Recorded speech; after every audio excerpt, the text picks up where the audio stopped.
Hello, my dear friends. Queen Elizabeth I was praised as the Virgin, the Great, the glory of England. But there was one thing that few people dared to mention. She could change the smell of a room just minutes after appearing. Between the layers of puffy skirts, lipstick, wigs, and fragrant gloves, there was a constant battle to maintain a noble appearance, while her body was absolutely far from soap.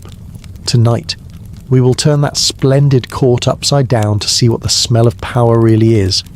So before you get comfortable, take a moment to like the video and subscribe, but only if you genuinely enjoy what I do here. Now, dim the lights. Maybe turn on a fan for that soft background hum, and let's ease into tonight's journey together.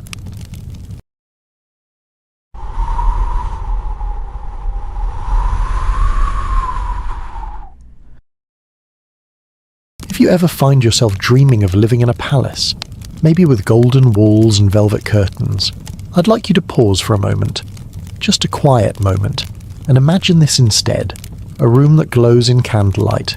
Yes, but also one where the air feels thick, a little too warm, a little too crowded.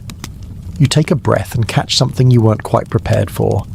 Not the sweet scent of roses or lavender. No, it's the smell of bodies, of wool that's seen too many wearers, of meat-fat candles, and something else that lingers like an awkward guest that refuses to leave. Welcome to Whitehall Palace, the heart of Elizabethan glamour, and possibly one of the worst-smelling royal residences in Europe. From the outside, Whitehall was every bit the dream. Grand stone buildings, endless corridors, towering windows, flags fluttered, musicians played, and ladies glided through in gowns worth more than a farmer's house. It had everything a Renaissance drama needed. Except maybe air circulation. See, once you stepped inside, that grand illusion fell apart, quietly, slowly, with each breath. The walls might have been gilded, the floors polished, but the air was not on your side. There was a reason people stuffed herbs into their sleeves and hung oranges filled with cloves from their belts. They weren't just being festive, they were defending their nostrils. Now, Elizabeth herself was no stranger to this battle. She did everything she could to smell like something other than a person. Her chambers were packed with pomanders and perfumed gloves. Her gowns were lined with dried flowers and spices. When she passed through the court, she didn't walk alone. She floated in a cloud of fragrance so intense, it probably lingered longer than most of her courtiers' careers. And honestly, she needed it. Because the palace didn't just smell of humans, it smelled busy. Think sweat soaked into velvet. Think heavy fur that hasn't seen water in a decade. Think candle smoke from animal fat drifting up into the tapestries and staying there for months. Then think of all of that at once. But let's not blame her, or them. This was normal. In the 16th century, people didn't bathe every day. They weren't bathing every week. If someone bathed once a month, they were showing off. Water wasn't trusted. People thought it opened your pores and let disease in. So instead of washing, they covered, they perfumed, they powdered. The logic was simple if it smells nice. It must be clean. Right. Well, not quite.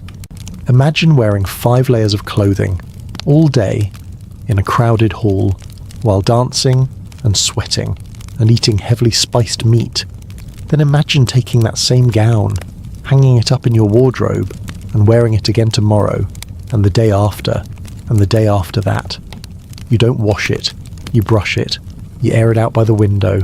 Maybe you stuff a little lavender in the sleeves, but soap water, no, thank you. That's for peasants or corpses. So when someone walked past you in Whitehall, you didn't just smell them. You smelled their week, their meals, their mood, maybe even their stress. Clothes carried stories, but not the kind you'd want to read up close. The same went for the candles.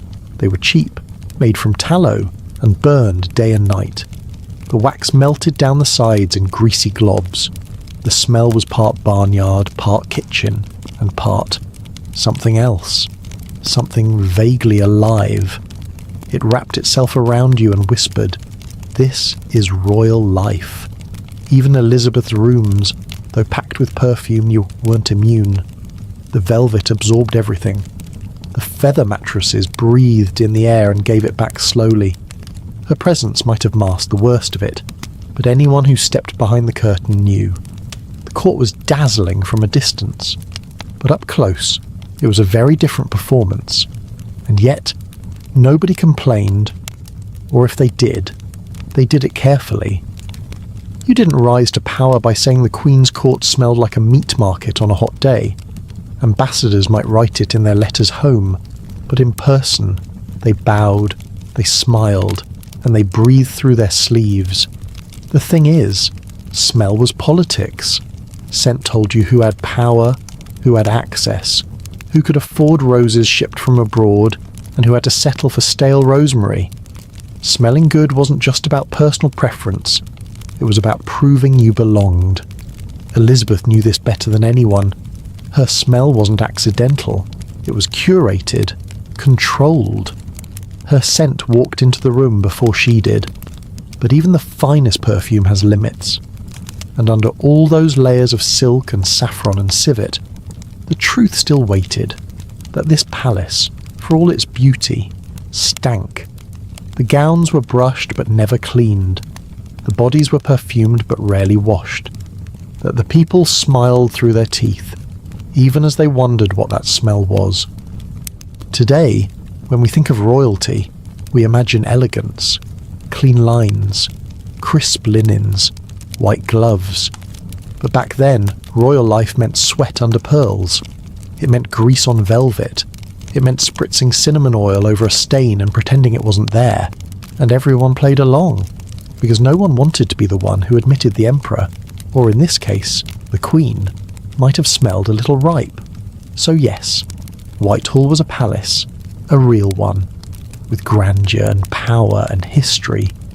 But it was also a place where hundreds of people lived in close quarters, in heavy fabrics, without plumbing, without ventilation, and without much soap.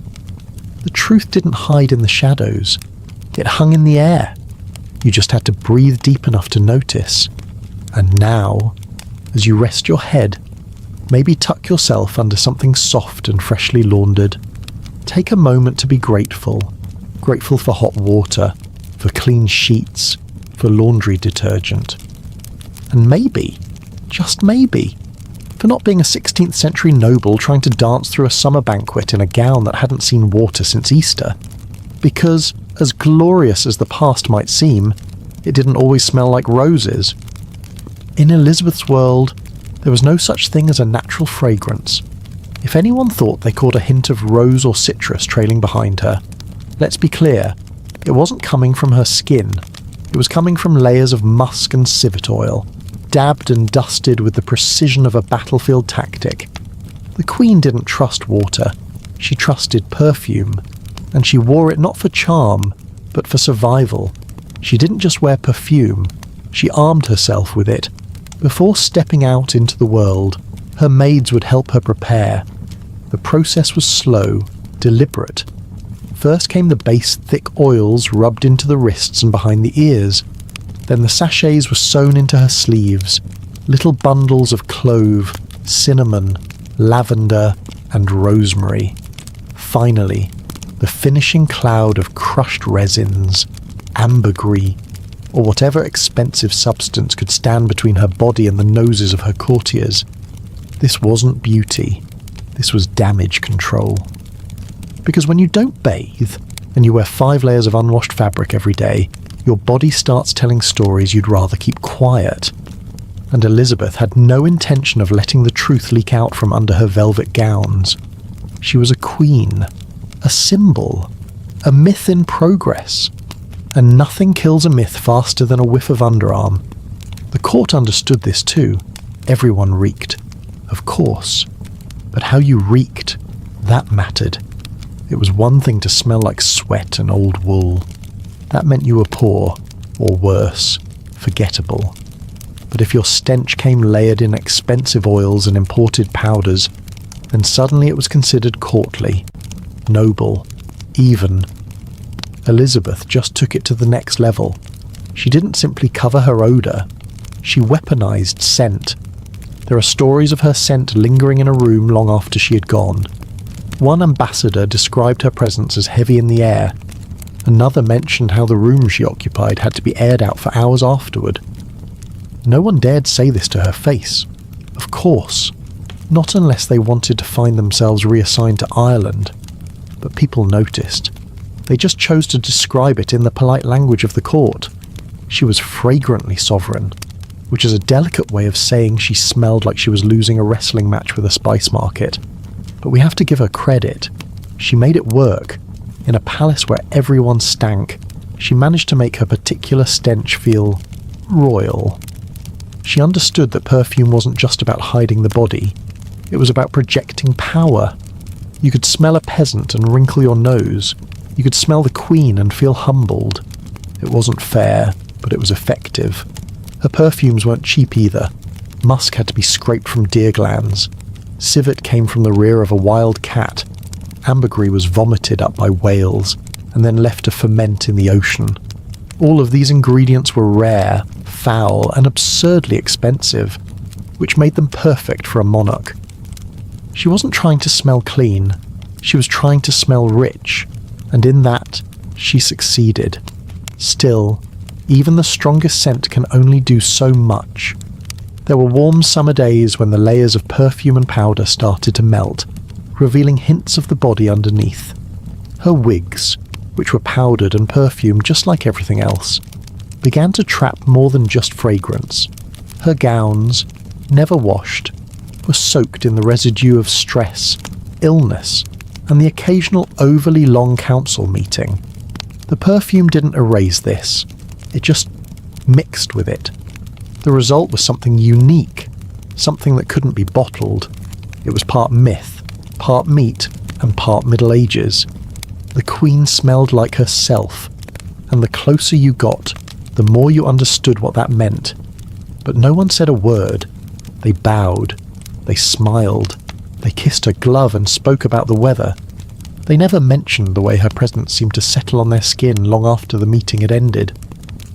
That would have been rude, and no one wanted to be the one who broke the illusion. Meanwhile, the courtiers followed her lead. If the Queen smelled like musk and citrus and whale spit, then by God, so would they. Men dabbed oil behind their ears, women tucked herbs into their corsets. There was so much perfume in the air that some visitors reported headaches, nausea, and even fainting spells.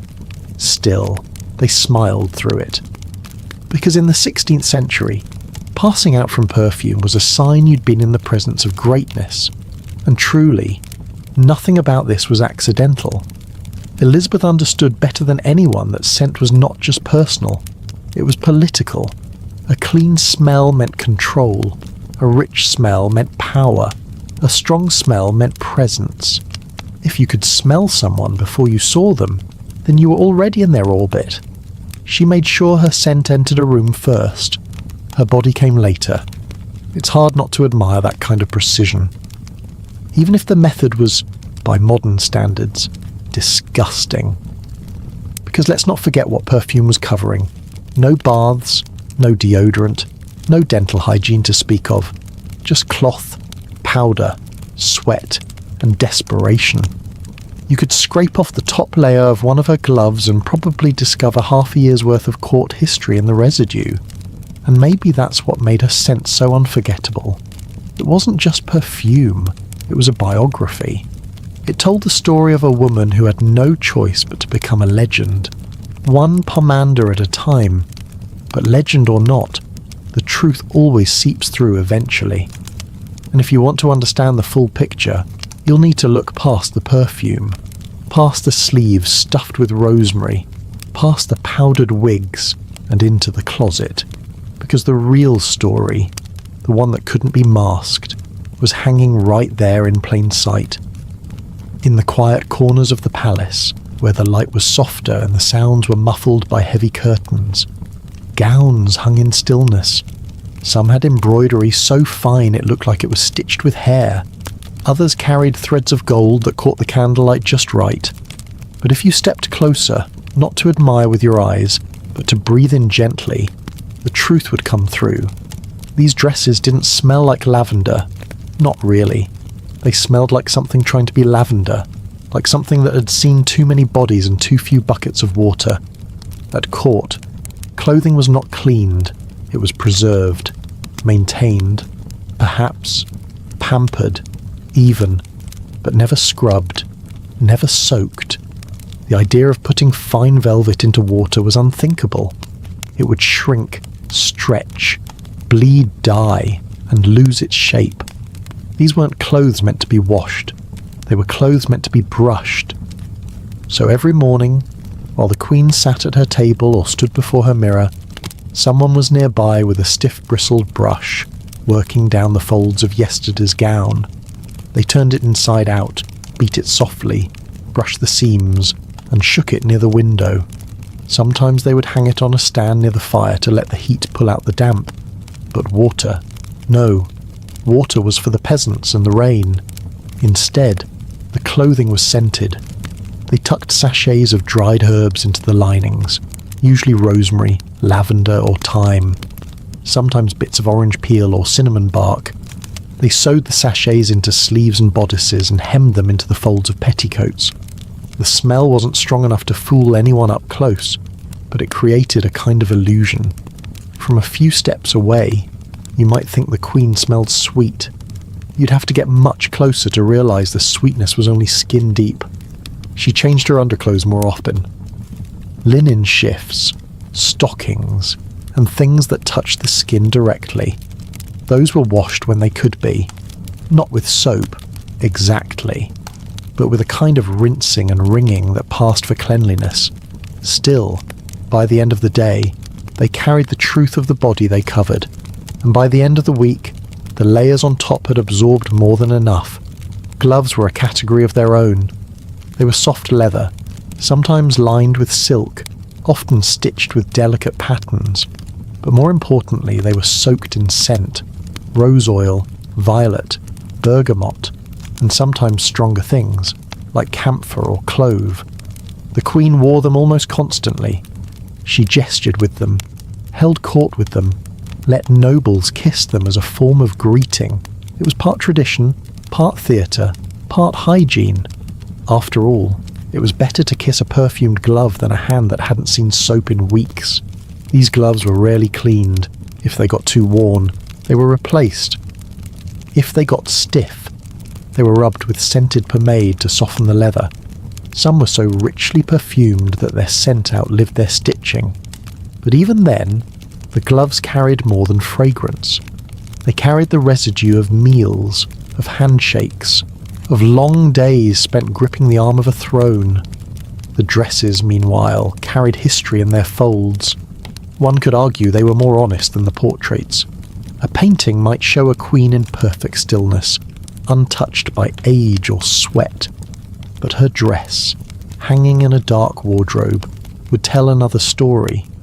It would whisper of the nervous heat of negotiations, of fevers hidden behind a powdered smile, of hours spent standing while the body underneath begged for rest. And that fabric, for all its beauty, was rarely alone. Lace, brocade, velvet, and fur, all of them absorbed scent. Not just perfume, but body scent, skin oil, the slight sourness of stress, the warmth of summer, the damp of winter. It was all held tight in the weave. And because the gowns were never washed, those smells never really left. They just mingled with whatever perfume was added the next day, one layer on top of another, until the gown no longer smelled like rose or musk. It just smelled like Elizabeth. Servants learned not to comment. They brushed and dusted, turned the fabric, and aired it carefully, all while pretending it was still fresh. They worked in silence, their hands moving over seams that hadn't seen water in months. They knew which gown was heavier with scent, which one had been worn through an illness, which one had been worn during a storm. They knew more than they said, and the Queen, to her credit, didn't pretend the gowns were clean, but she did pretend they were presentable. And in her world, presentation was everything. Cleanliness was not about soap. It was about the illusion of control. A well-brushed gown meant stability. A perfumed hem meant power. A gloved hand meant distance. She wore these things like a shield, and the people around her played along. The court, as a whole, followed the pattern. Nobles aired their clothes near windows. They beat them with paddles, sprinkled them with powders, and rubbed them with cloths soaked in vinegar and herbs. But they didn't wash them. That was too risky. Better to smell like rosemary and old wool than to ruin a doublet that cost more than a year's rent. So the smell of the palace became something complex. It wasn't foul, not in the obvious way, but it wasn't clean either. It was old fabric, new perfume, stale sweat, and burnt tallow. It was an effort layered over avoidance, and it stuck to you, on your skin, your hair, your tongue. You left the palace and carried a piece of it with you. The queen's gowns, her gloves, her collars, even her shoes, none of it saw water. Only brushes, only powders, only layers of distraction. And in a way, that's what Elizabeth's court was. A place where everything was covered and very little was cleaned. A place where people walked in beauty and left in silence, too polite to mention the smell. But if you stood close to her, close enough to see the fine stitching on her sleeves, close enough to catch the warmth rising from the fabric, you'd know, you'd feel it, you'd smell it, and you'd understand that royalty doesn't always mean cleanliness.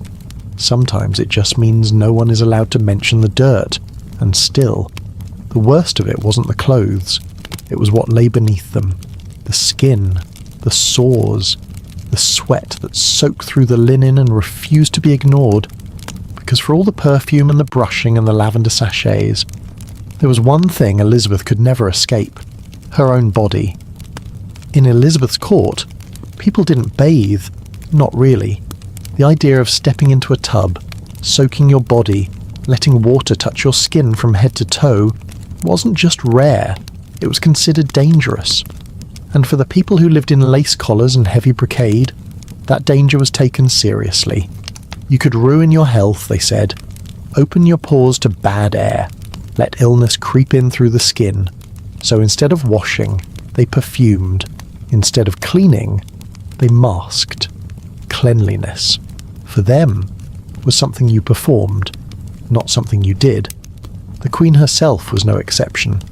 She didn't bathe often, maybe once a month, maybe less. When she did, it was a quiet event, surrounded by women she trusted. The room would be warmed ahead of time, curtains drawn, herbal water prepared, but even then, it was more ritual than cleansing. The cloth was never scrubbed, the water never cooled, the air always smelled of rose and steam and candle smoke. It wasn't about removing dirt. It was about restoring the illusion of freshness. For daily routines, there were other methods. Bowls of scented water were set on low tables. A cloth would be dipped, wrung, and passed gently across the face or hands, sometimes over the chest, never the legs, never the feet. That was too intimate, too risky.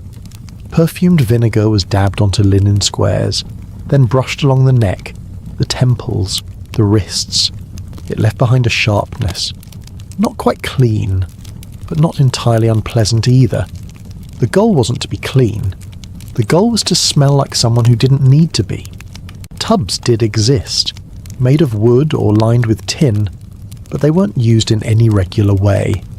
Most sat in storage, waiting for a special occasion or a particularly bad fever, when someone truly stank, or when illness made it necessary.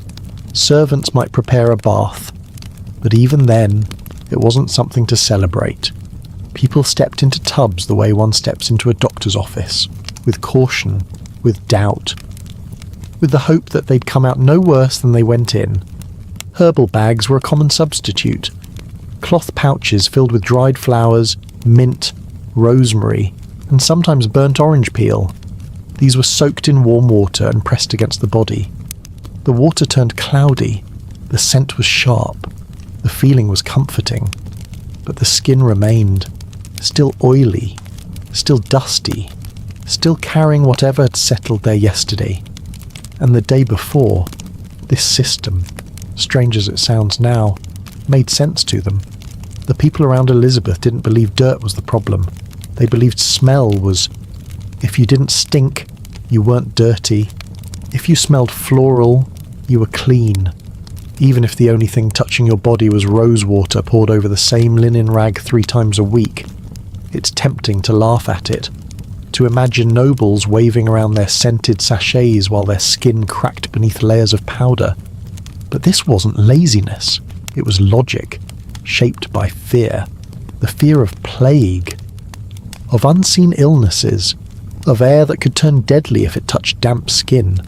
And so, rather than take the risk, they powdered, they perfumed, they stayed dry. Elizabeth had her methods. A favourite was to hold a pomander near her face, inhaling gently when someone approached. It looked like elegance. It was defence. She knew what her courtiers smelled like, and she had no intention of letting that stench take root in her lungs. Behind her fans, her gloves, her silks there was always a barrier. Scent wasn't just fragrance, it was armour. In summer, things got worse. Heat pressed down on the palace.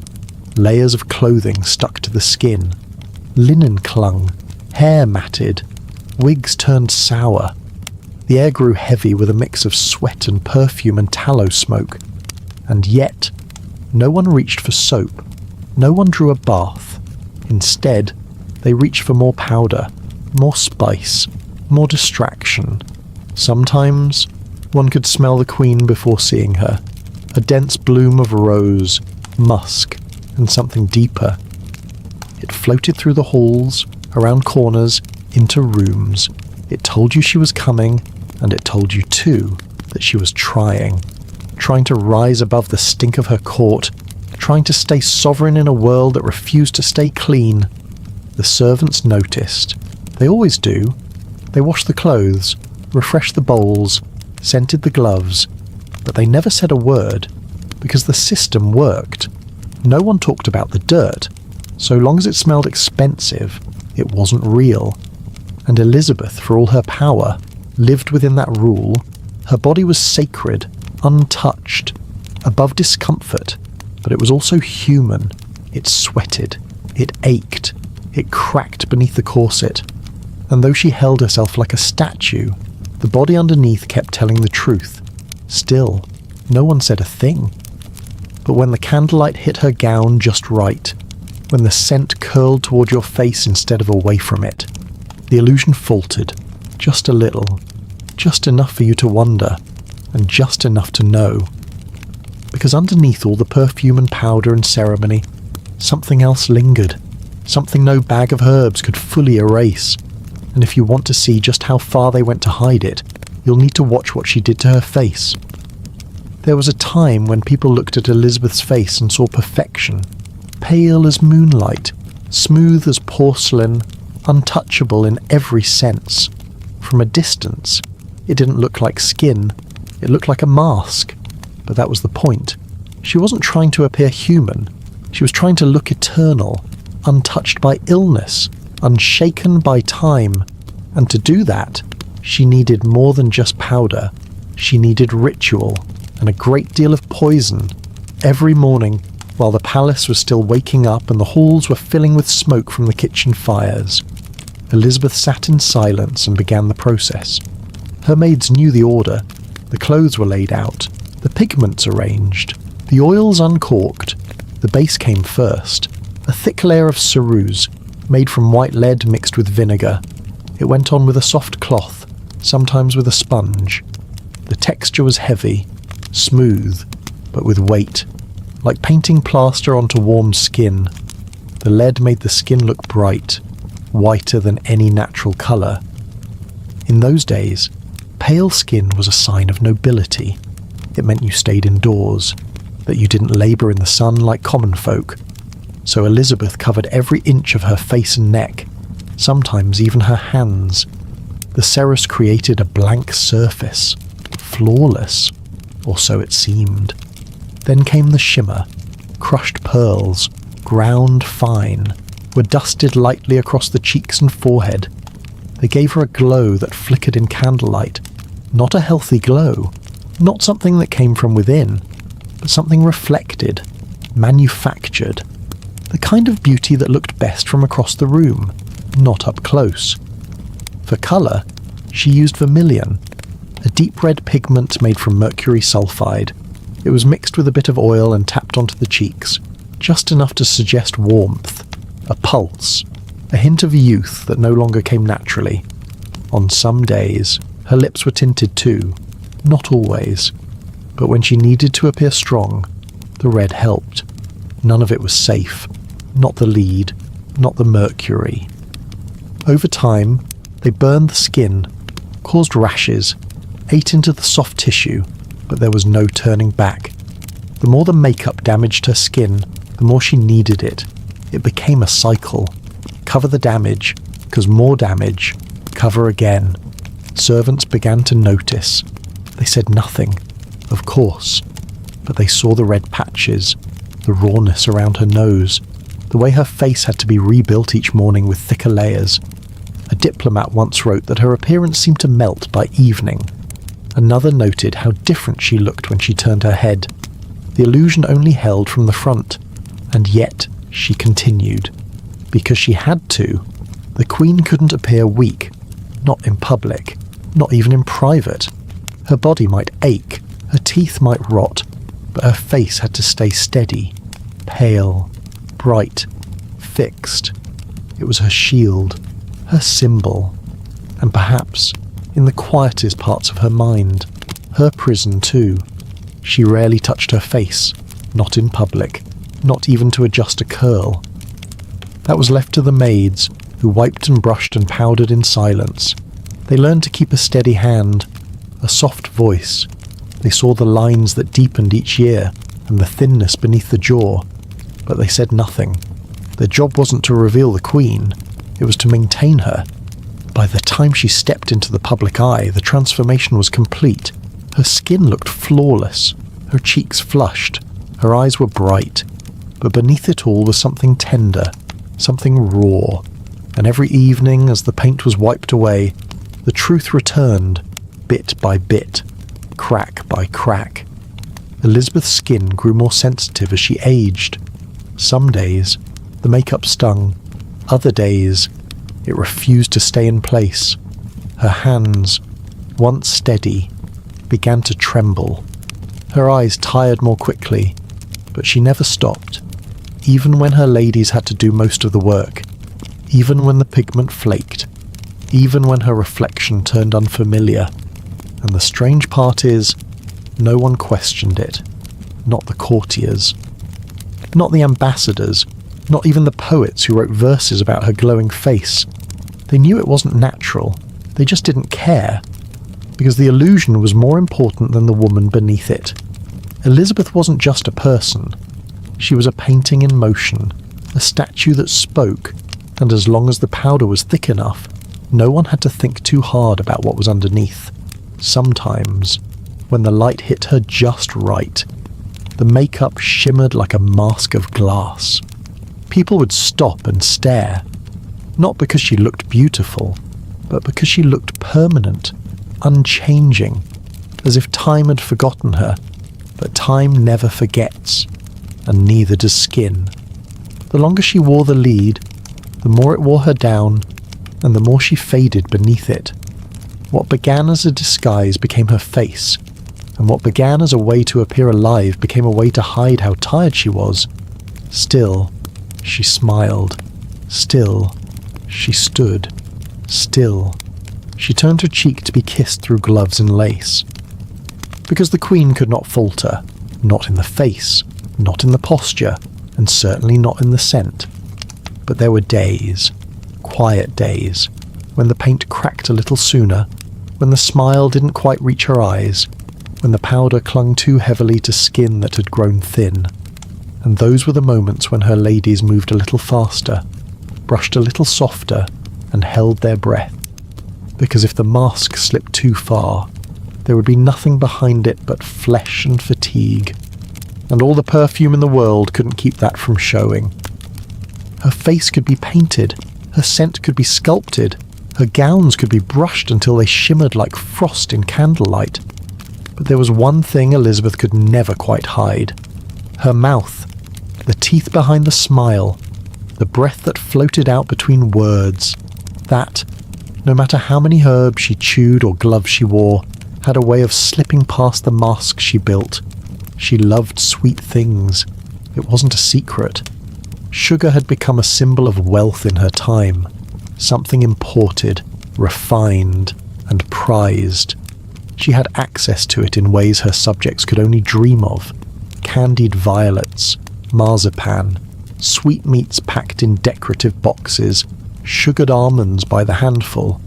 These were delicacies she enjoyed not just during feasts, but often enough for her teeth to notice, and they did. By the middle of her reign, her teeth had begun to rot. Slowly at first, a darkening here, a tenderness there. Then came the aching, the swelling.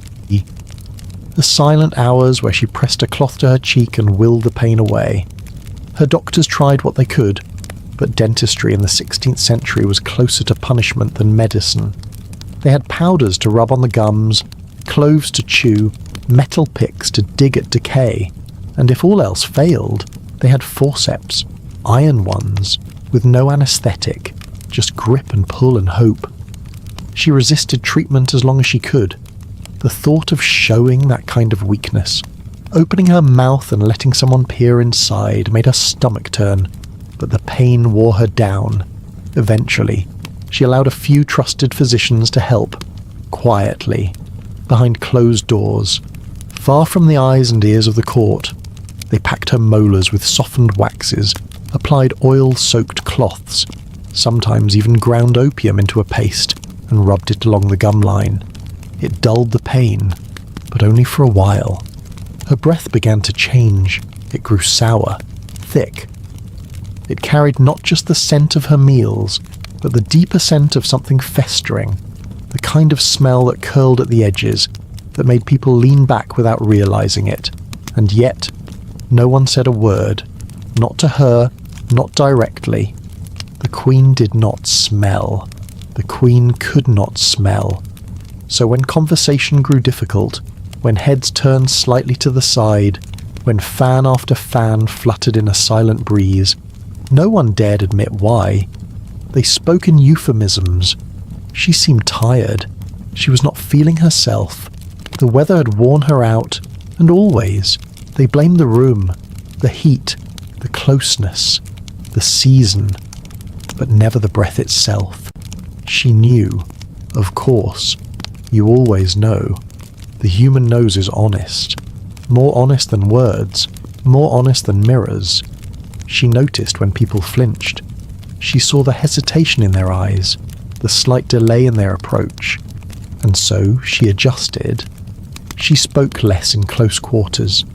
She kept a handkerchief nearby, laced with orange blossom or clove. She offered her hand, gloved and scented. Instead of leaning in, distance became part of the ritual. Her court followed suit. They began to mimic her habits. Fans grew larger, gloves became more perfumed, even speech patterns shifted. Fewer long monologues, more nodding, more gestures, more polite silences.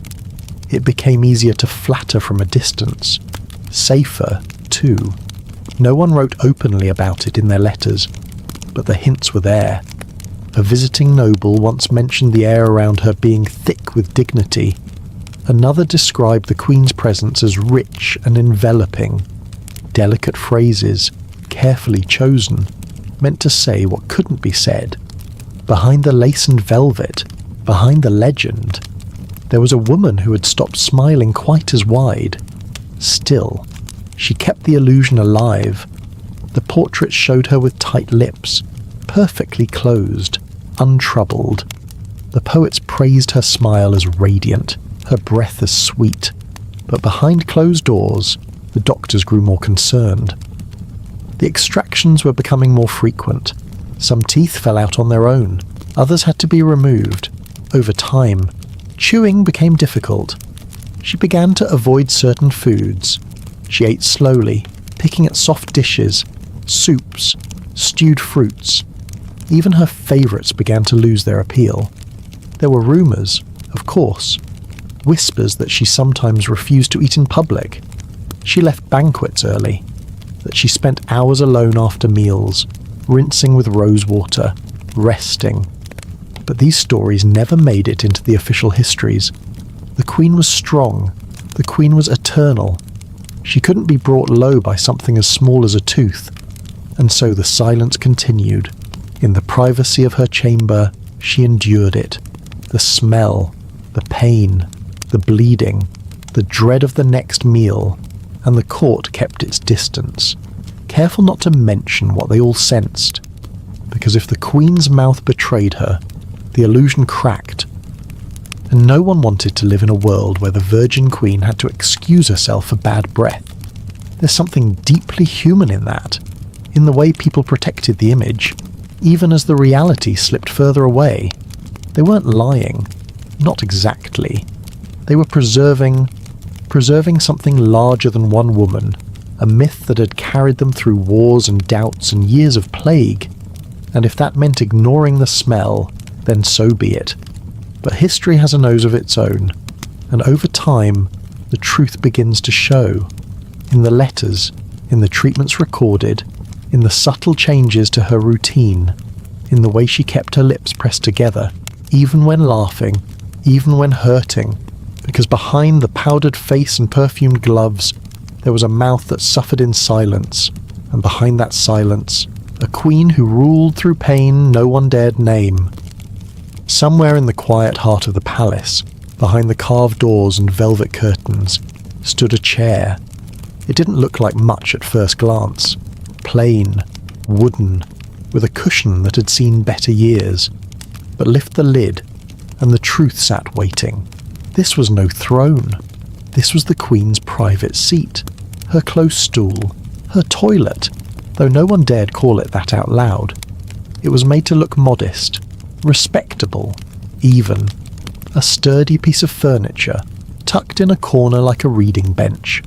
But beneath the cushion was a round hole, and beneath that, a chamber pot. Brass, most likely, or pewter, if someone had polished it that week.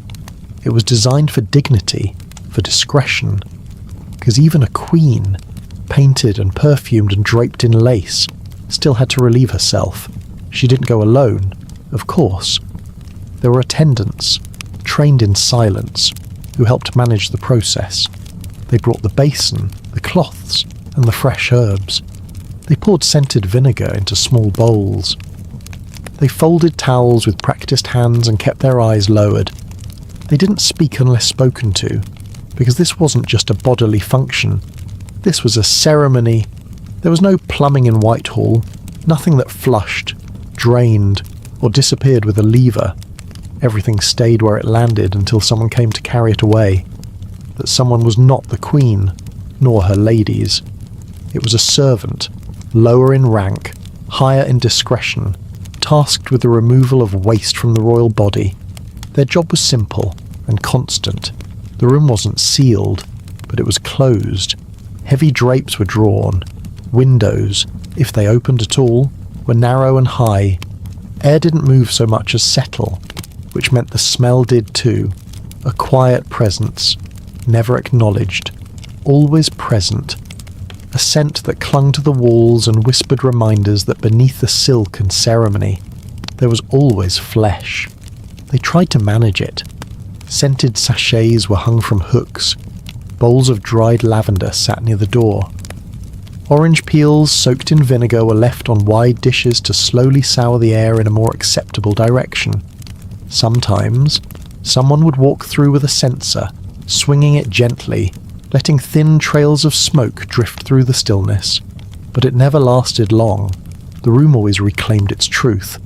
Elizabeth used rose water to rinse her hands, sometimes with a cloth, sometimes poured from a small jug into a silver basin. The same basin, perhaps, used by dozens of hands before hers. No one truly washed.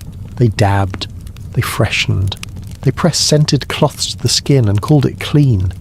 It's easy to imagine a palace without filth, to picture polished floors and glimmering chandeliers, everything in order, everything under control.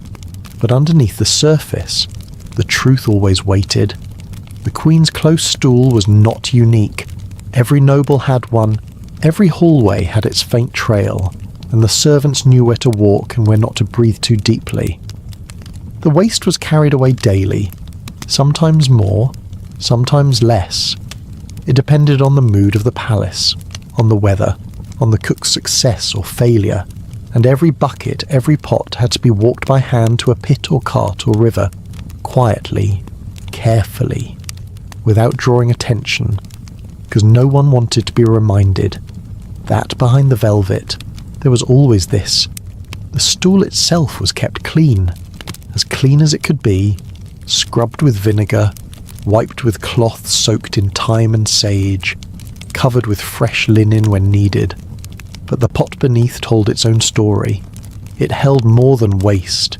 It held the Queen's hours, her silences, her stomach's rebellion after a bad feast, her pain on days when her body betrayed her, and sometimes, perhaps, her relief when no one was watching. It wasn't spoken of, not in court, not in whispers. People referred to her comfort or her retreat. The word toilet hadn't even taken its modern shape. It was a ritual, not a place. And for Elizabeth, it was the only room in the palace where no one expected her to speak. Still, she carried herself with the same grace. Even here, her robes were lifted carefully, her posture remained, her face was calm, because the Queen could not collapse, not even in private. And if she ever winced or faltered, the maids turned their heads.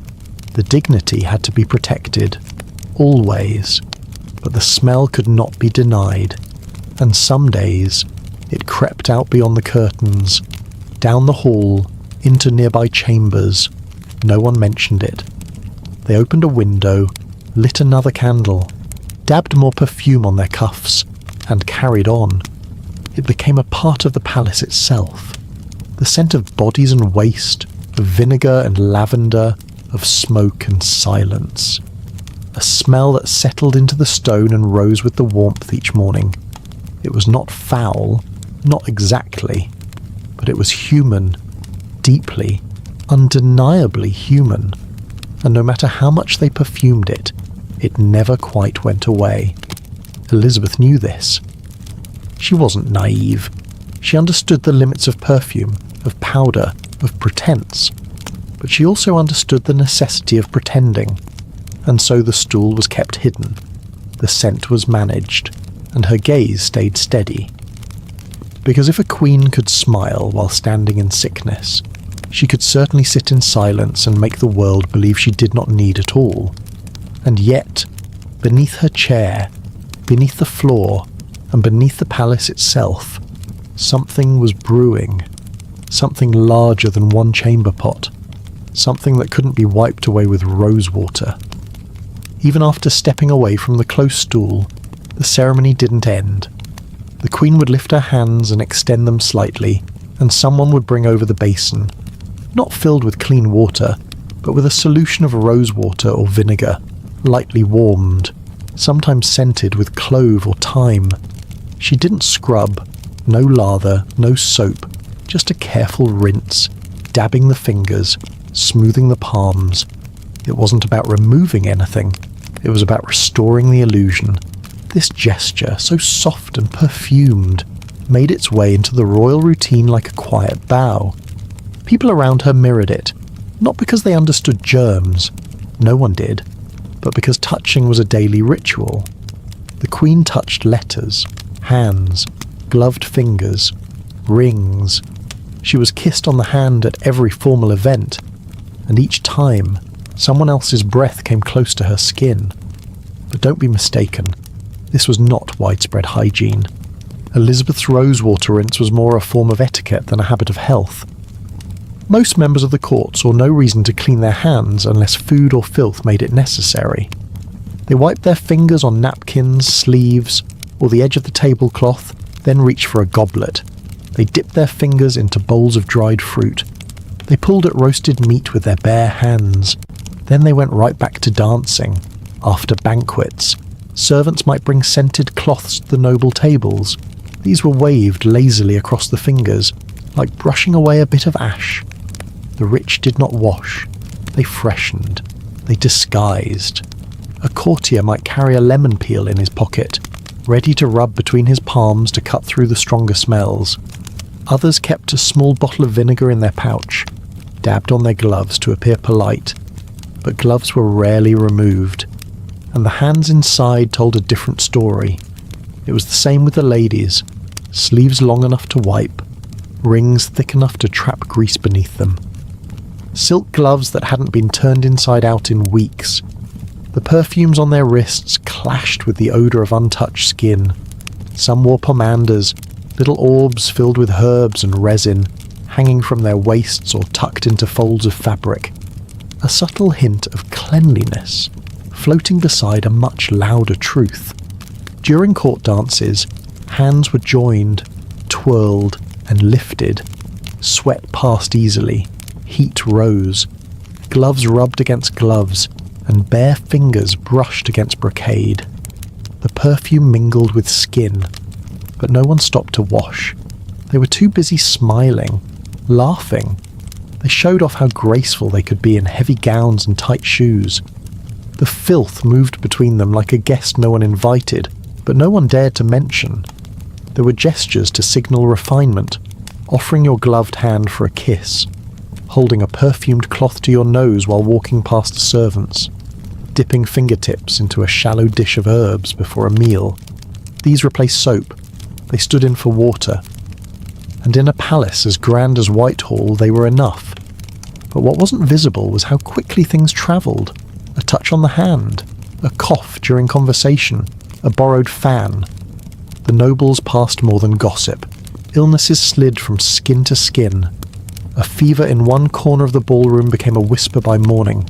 A sore throat in the chapel echoed through the corridors the next day.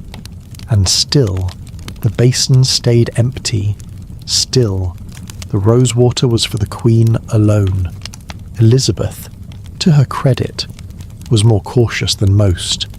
She understood appearances, and in her mind, clean hands made for a clean reign, or at least a fragrant one. She carried herself with a kind of sacred distance. A queen must seem untouchable, and a well-scented palm helped. But even her habits were symbolic. The hands were rinsed. Yes, the face was dabbed. The wrists were perfumed, yet the sleeve stayed heavy. The skin beneath the rings never saw daylight. And when her gloves came off, if they ever did, they told their own story.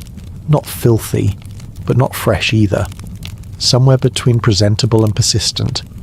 Some whispered that Elizabeth had a special glove made for sleeping, lined with herbs, infused with wax, meant to soothe the skin overnight and mask whatever lingered from the day. Whether this was true or not, no one could say, but it fit the pattern.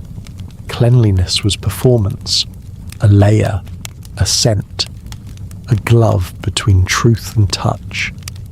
By morning, the cycle restarted. The basin was filled. The vinegar stirred.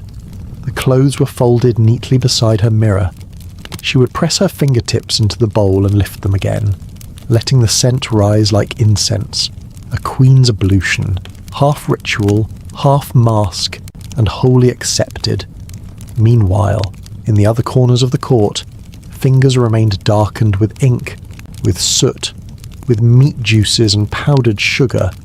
They reached into bowls, tugged at laces, and fixed jewels, and nobody minded. Because the performance had never been about cleanliness. It had always been about what people could pretend to see. If you walked through Whitehall with your eyes half closed, you might believe the place was spotless. If you judged by perfume, you might think you were surrounded by saints. But open your eyes fully, and the truth settles into your nose. Behind every rose petal was a residue. Behind every glove, a film.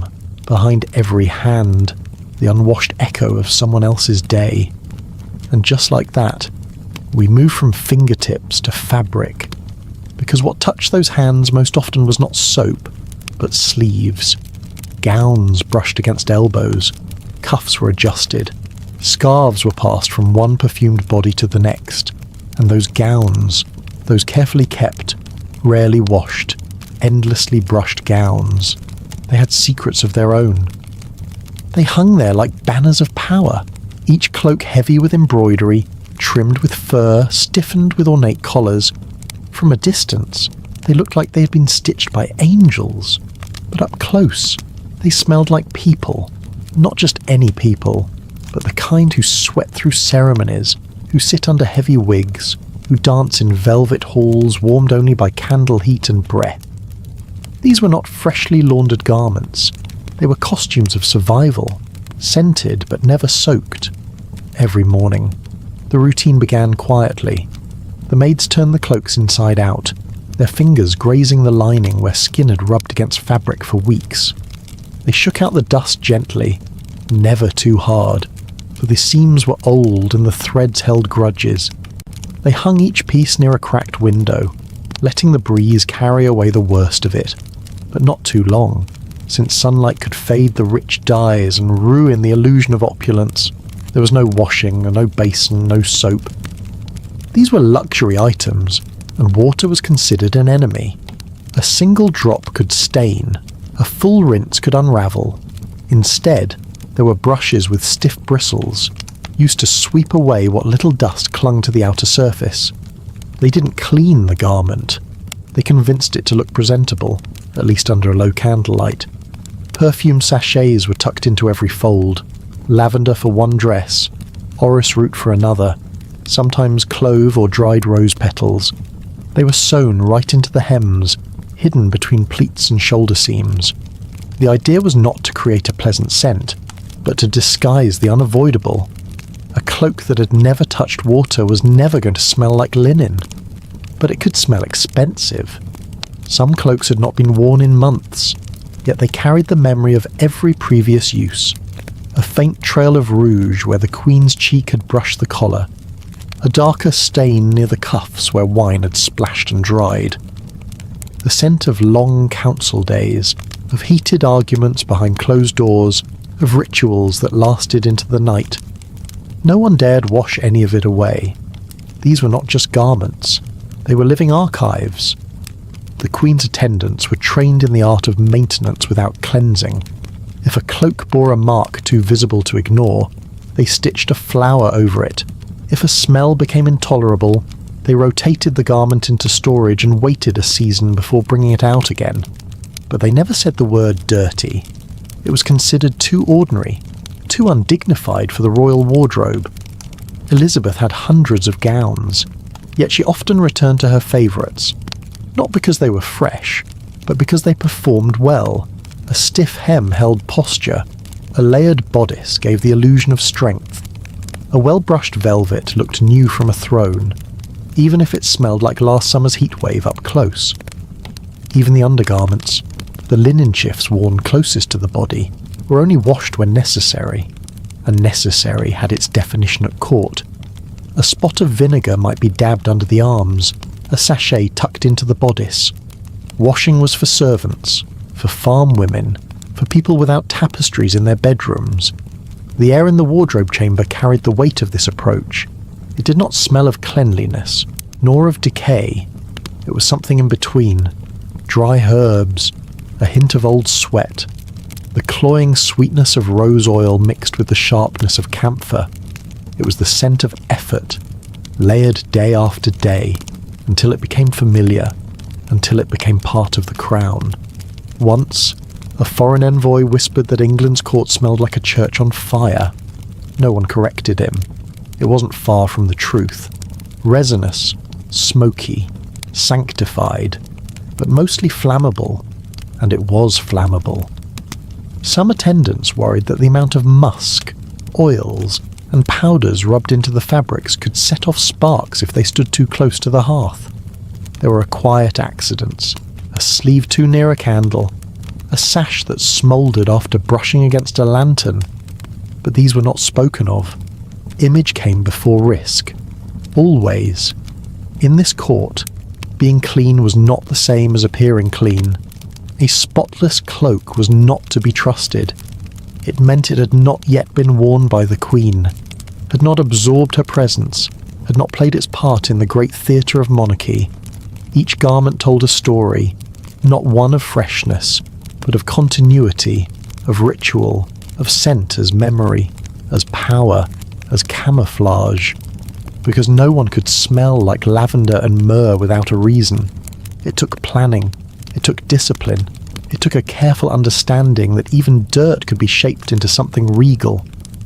And above all these cloaks and gowns, above the layers of fabric and fragrance, sat something even more carefully crafted, hair that wasn't hers, curls and coils that came not from the Queen's head but from wig stands and drawers, hair that had its own scent, its own rules, its little secrets. And so, as we rise from the shoulders to the crown, it's time to look at what rested atop the Queen's head. Another layer, another mask, another source of scent, and this one, too, had never been washed. Sitting just above all the unwashed cloaks and perfumed gowns, the Queen's wigs were a kingdom of their own. Dozens of them lined the shelves of her private chamber, each styled into stiff curls, towering coils, or carefully arranged waves. They did not smell like hair.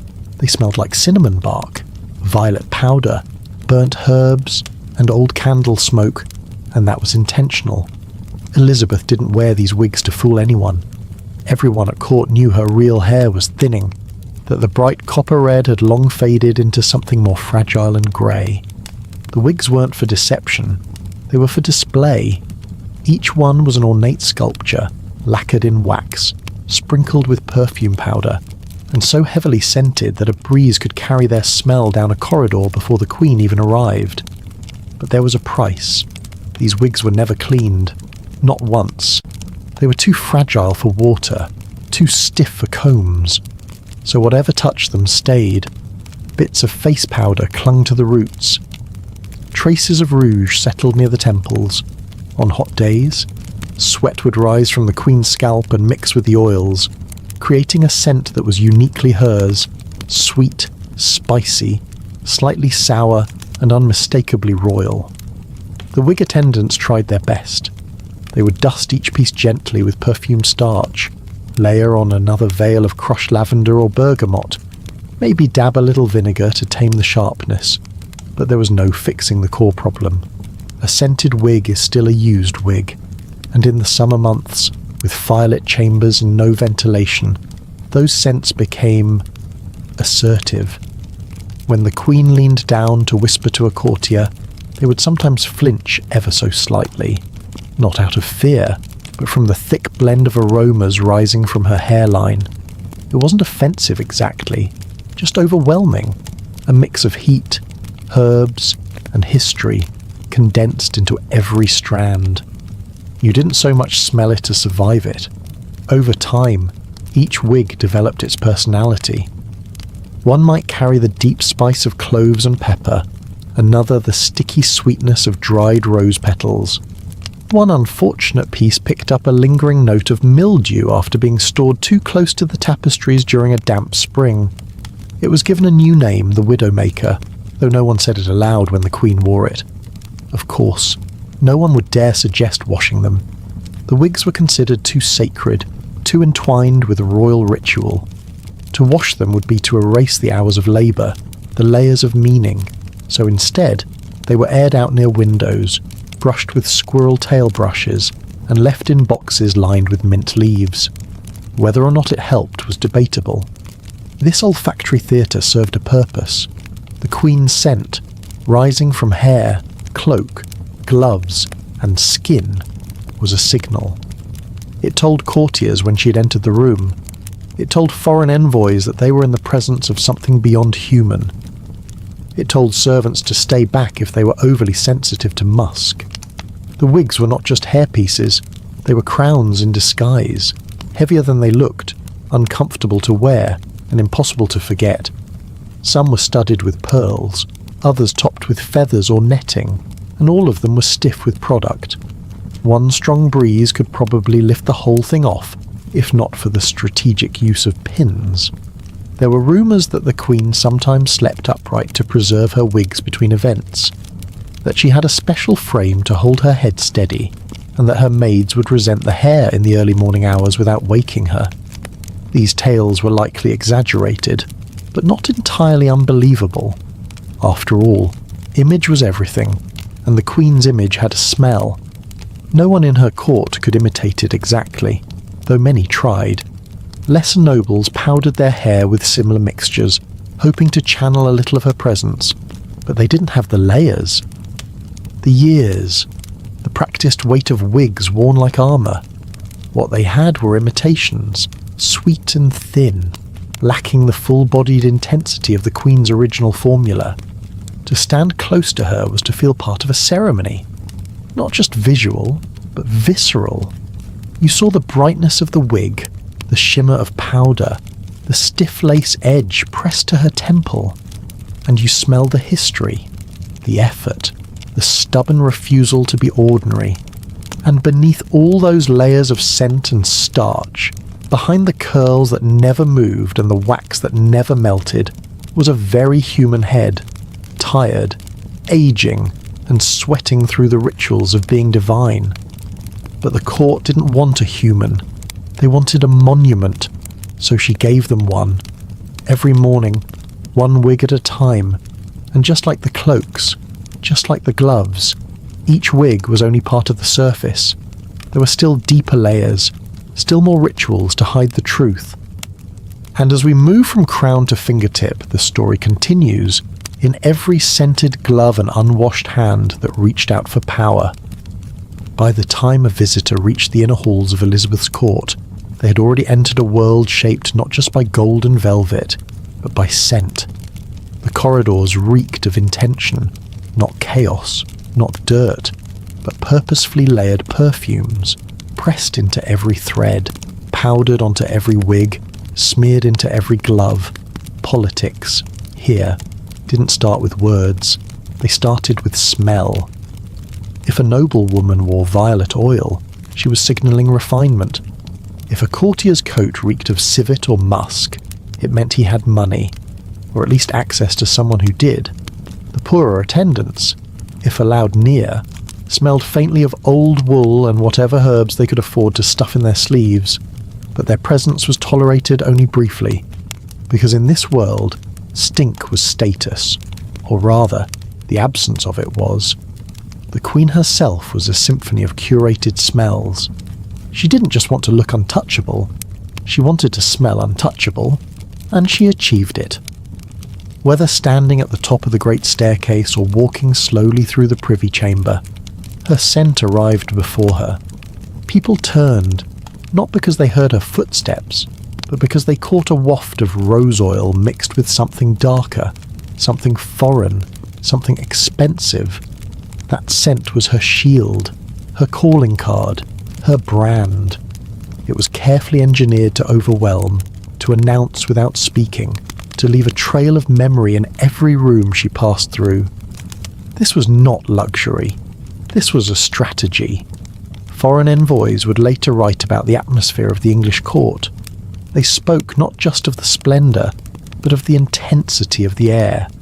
It was scented like a temple, they said, or a market in Damascus, or a funeral in July. None of those were compliments, but they were all signs that the Queen's presence had been felt, in a time when letters took weeks to arrive and messages could be forged. A person's smell was strangely reliable. If you were important, you smelled like it. Not just well-groomed, not just pleasant, but rich, complicated, designed. And in this court, no one smelled more deliberate than Elizabeth. Her choice of fragrance changed with the seasons, or the politics. Spikenard and saffron during tense negotiations, lavender and orange blossom when meeting suitors. When she feared betrayal, she leaned into frankincense and bitter herbs, as if warning everyone in the room without saying a word, and those choices were noticed. Diplomats tried to mimic them. hoping to flatter her nose if not her ears. Some succeeded, others overdid it, stepping into the audience chamber smelling like a spice market on fire. These accidents were never mentioned aloud, but they were remembered. Perfume was a delicate game. One misstep and you smelled desperate. At state banquets, the fragrance war escalated. The room pulsed with layers of scent, fighting to dominate. The Queen's tablecloths were soaked in rosewater.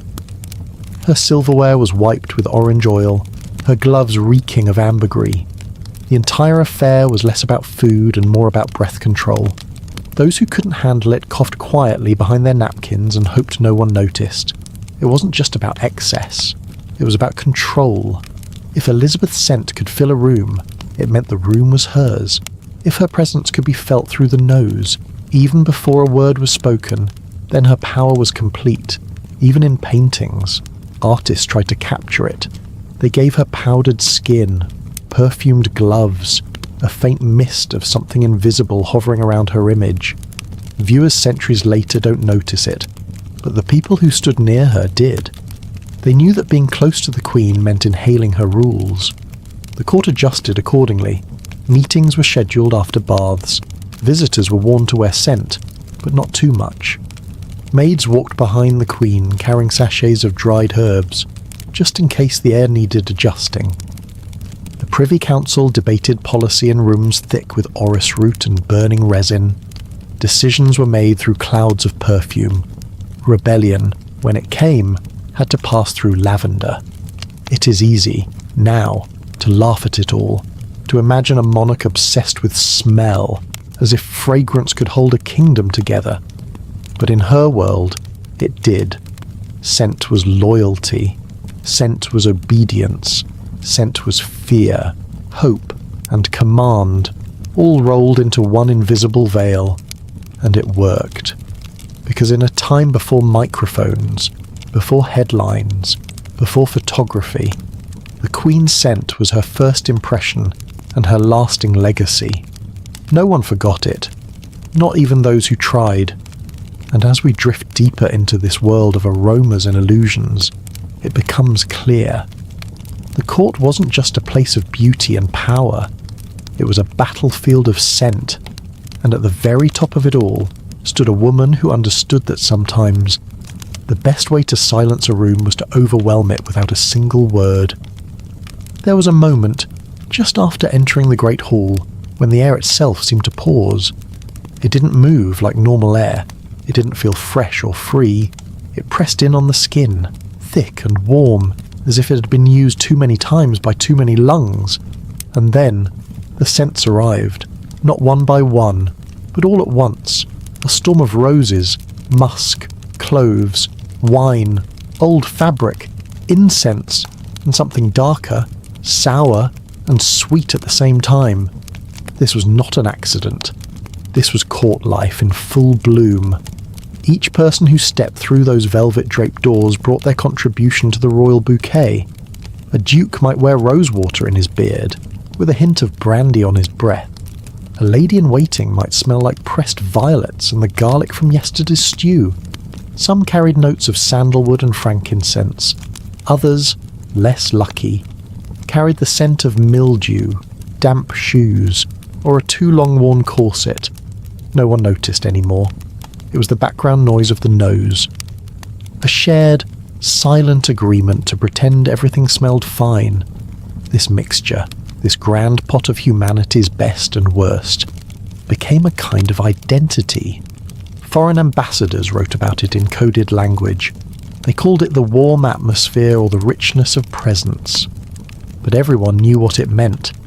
You couldn't stand in the middle of Elizabeth's court for more than a few minutes without inhaling decades of layered smells, embedded in wood, velvet, and flesh. The fireplaces helped a little. The scent of burning oak or sweet-smelling peat sometimes cut through the fog, but only briefly. The heat made it worse, lifting old smells from carpets and cushions like steam from a bath, and the perfumes, meant to mask everything, only made it more complicated. A bad smell covered in lavender is still a bad smell, just more floral. Servants tried to manage the chaos, They hung bundles of dried herbs in corners, stuffed mint leaves behind tapestries, and even walked the halls waving little pots of smouldering resin. But it was like trying to perfume a battlefield. The stench always won. Yet, strangely, no one seemed offended. Not really. This was how things were. Just as the Queen's scent was a declaration of power, the court's collective aroma was a declaration of presence. You were here. You existed. You were part of the machine. And like any great machine, it ran hot, noisy, and not always clean. People adapted. They learned to hold their breath at just the right moment, to tilt their head away politely during a whisper, to pretend not to notice when someone near them smelled of damp wool and sour wine. Etiquette manuals never mentioned smell directly, but everyone knew the dance, the pause, the breath, the smile. Clothing contributed too. Layers and layers of it. Cloaks are rarely cleaned, gloves worn over and over. Undergarments soaked in sweat were then powdered and reused. The fabrics themselves took on a life of their own, holding the history of their wearers in every thread. You could smell a man's station, his breakfast, his anxiety, just by walking past his coat. And then there were the occasional surprises, a whiff of something unfamiliar, a sharp note of decay, a reminder that the human body, no matter how gilded or powdered, was still a body.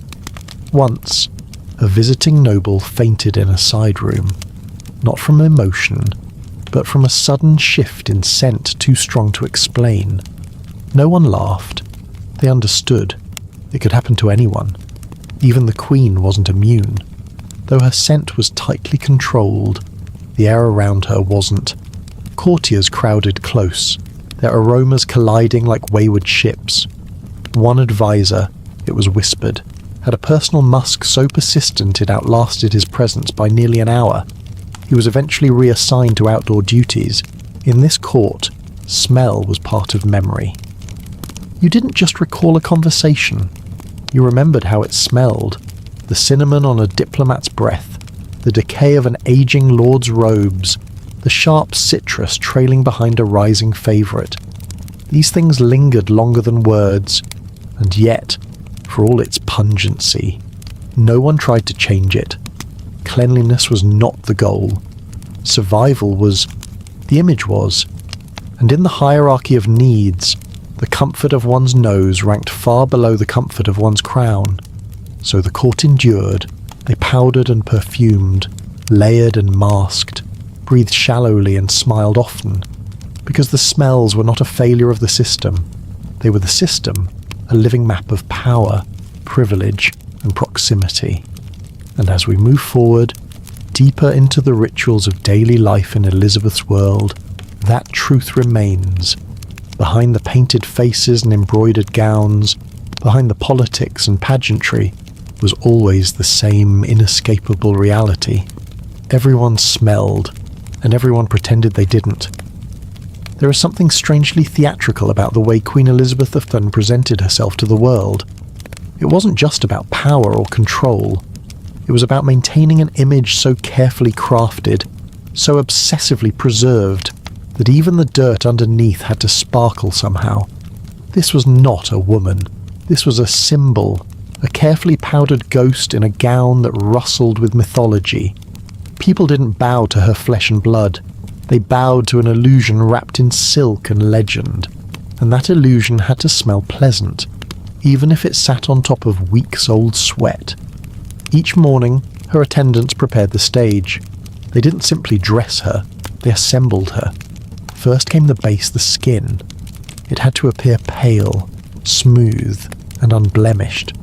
Not because she liked the colour, but because paleness meant virtue, chastity, superiority over those labouring outdoors under the sun.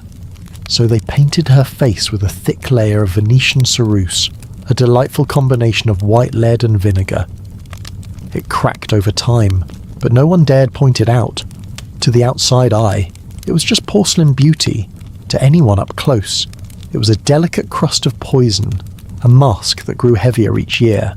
And then, the blush. Not the gentle kind you see on modern cheeks. No, this was made from cinnabar or vermilion, containing mercury. It gave her a radiant flush, but it slowly gnawed at her nerves. The toxic pigments may have enhanced her glow, but they also brought tremors, insomnia, and God knows what else. Yet no one dared whisper of consequences. The Queen was never tired. She was merely thoughtful. She was not unwell, just contemplative. Her eyebrows, thin and meticulously shaped, were often enhanced with soot or dyed materials. In portraits, they looked elegant. In person, perhaps a little off. But again, who would dare say it? She could have walked into a room with a smear of coal under each eye, and courtiers would have called it divine fashion. That's the thing about power. It doesn't need to be pretty, it only needs to be unquestioned. What truly kept the illusion afloat, though, was the lighting. You see, no one ever saw Elizabeth under the harshness of midday sun. Audiences were granted in rooms lit by candlelight or filtered through heavy drapes. Soft shadows masked the inconsistencies in her painted face. The flickering glow made her skin shimmer just enough to distract from the dry patches, the flaking layers, the quiet cracking of lead-based glamour. Even the very idea of mirrors was controlled. There were few in her private spaces, and the ones that did exist, likely carefully placed, lit from forgiving angles. It wasn't just others who had to believe the illusion. She had to believe it too, or at least believe in the importance of it. Because once the image cracked, even slightly, everything might crumble with it, and crumble it would, if people ever saw the reality. Under the layers of makeup was a woman aging rapidly. Her teeth were decaying, her skin pocked from a past bout with smallpox. Her hair, once a fiery red, had thinned to the point that wigs became necessary. But the story could not allow for decline, so she became something else entirely. A statue in motion, a walking, scented painting. It is tempting to feel sympathy, and perhaps we should, but it is equally important to recognise the role she played in preserving this charade. She demanded it, enforced it, built systems around it. Her ladies-in-waiting were instructed to never speak of what they saw. Courtiers knew to compliment rather than comment. The entire court became a supporting cast in a never-ending play called The Virgin Queen. This was not hygiene as we know it today. This was ritual, not about cleanliness, but about meaning. The scent of lavender didn't mean she was fresh, it meant she was untouchable. The smoothness of her gowns didn't suggest comfort, it suggested purity. Even when she was unwell, she had to appear invincible. The illusion was stronger than the body. The story is more sacred than the truth. It is no surprise, then, that historians today often struggle to separate the real Elizabeth from the image she curated. Was she confident or just cornered by expectation? Was she proud or imprisoned by the role she created? Perhaps both. Perhaps neither. Perhaps she was simply too deep into the act to stop performing. Even her portraits lied. Artists were instructed to enhance her features, idealize her complexion, and elongate her neck. The Queen had final approval. If a painting showed too much humanity, it was discarded. Only the divine could remain. Only the flawless. Imagine being so powerful that even your likeness had to lie for you. And yet, behind closed doors, she must have felt the weight of it. The hours were spent sitting still while paint dried on her face. The stiffness of heavily embroidered gowns. The endless layers of artifice that felt more like armour than attire. And still, she persisted. Not just because she wanted to, because she had to. In a world where a woman's authority was constantly questioned, the performance of perfection was a necessity. If she faltered, even for a moment, they might pounce. So she smiled, stood tall, wore white, glowed like a pearl even as her body begged for rest. It is ironic, of course, that what we now admire, the strength, the image, the mystique, was born from powders and perfumes, from sweat hidden beneath silk, from routines so suffocating they would make a modern beauty influencer weep. Yet, we remember the icon, not the effort, the scent, not the sweat. And maybe that's what she wanted, to be remembered as more than a person, to be remembered as present, as Myeth, as something clean, controlled, and eternally untouched. But under all that powder, Elizabeth was still human, and if her skin could speak, it might tell a different story. People in Elizabethan times didn't fear germs because they didn't even know such things existed. What they did fear, however, was something far more familiar to their noses than to their minds. They believed that disease came from foul air, from invisible clouds of stink drifting through cities, palaces, and open fields. This belief was known as the miasma theory, and for centuries it shaped everything from architecture to personal hygiene. If the air around you smelled bad, it was considered dangerous. If it smelled good, it was safe. That was the logic. Simple, wrong, but comforting enough to become a way of life.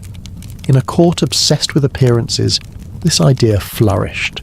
Bad smells were not only unpleasant, they were a sign of corruption, sin, or sickness. Good smells, on the other hand, meant purity, control, and most importantly, health. This belief allowed people to live with filth as long as it didn't reek too much, and if it did, they would cover it with something floral. That is where the perfume came in. The more extravagant the odour, the more protected you were thought to be. Elizabeth Fierce, of course, was not going to risk her public image by smelling like the gutters of London. Her court was drenched in perfumes, salves, herbal sachets, and scented candles. The belief was not that these things made her clean, it was that they kept illness away. They were talismans more than tools. Walls were hung with bundles of dried lavender. Carpets were sprinkled with rose water. Even gloves were soaked in musk and ambergris. The result was not so much cleanliness as confusion. The room smelled like a garden, but the walls were mouldy, the floors were stained, and the corners harboured more life than one would care to name. Still, they trusted their noses. Scent was their compass, their early warning system, their fragile line of defence. And when Elizabeth floated past, trailing jasmine and civet, people believed they were in the presence of not just royalty, but safety. Of course, the truth was less poetic. Underneath the layers of perfume, the Queen's world was just as ripe with disease as any commoner's hut. The drains were crude, the water stagnant, and rats were regular palace guests. But as long as the air didn't smell of death, people convinced themselves it wasn't there. The irony is almost unbearable. They worked so hard to smell nice while ignoring the very real problems around them. They thought that if something didn't stink, it couldn't possibly hurt them. It was a perfume-scented denial of reality. And to be fair, it wasn't entirely their fault. They didn't have microscopes. They didn't understand infection. They didn't know that cholera doesn't need an odour to kill you, that typhus doesn't announce itself with a foul breeze. Instead, they fought invisible threats with visible rituals. Herbal smoke in the hallways, orange peels in windows, bags of dried rose petals tied to the wrist. These weren't just habits, they were hopes. Desperate, well-scented hopes that the world made more sense than it did. Even Elizabeth, with all her education and access to the finest physicians, leaned on this belief. She clung to her scented gloves and her rosewater rinses as if they could keep decay at bay. And in some twisted way, they did. Not medically, of course, but socially. The Queen smelled better than the peasants, so she must have been healthier. Smell became status. A noble's worth could be guessed by their aroma. Musk for the powerful, spices for the well-connected, and for those without means, the scent of sweat, smoke, and whatever else the day dragged in. Cleanliness was never about hygiene. It was about hierarchy. In a world where diseases had no names and symptoms were often misread as divine punishment, Scent gave people a sense of control. It allowed them to believe they could fight back. One extra handful of dried mint in your pillow, one more splash of lavender on your collar. These were the shields they raised each morning, not because they were effective, but because they were all they had. Looking back now, it's easy to scoff, to roll our eyes at their ignorance. But are we so different? We still associate cleanliness with smell. Fresh linen, lemon disinfectant, minty breath. We buy candles and air fresheners that promise serenity and scent. We cover the smell of reality just like they did, with prettier illusions. The only real difference is that now we know what we're hiding. Elizabeth's court didn't have that luxury. They couldn't Google the symptoms of plague. They couldn't sanitize a room with the press of a button. They had bundles of time and hope, and the belief that if they could make the world smell like a meadow, it might just behave like one. It didn't. Of course. Diseases spread anyway. People died anyway, but at least they died believing they had tried. There's something heartbreakingly human in that, in trusting what your nose tells you, even when your eyes see otherwise, in pouring all your fear into a bottle of rose oil and hoping it's enough. So the palace remained fragrant. It shimmered with the illusion of purity. Elizabeth remained the scented sovereign, floating above the stench of her own crumbling infrastructure. The air was filled with cloves and chamomile, while the drains gurgled with things best left unmentioned.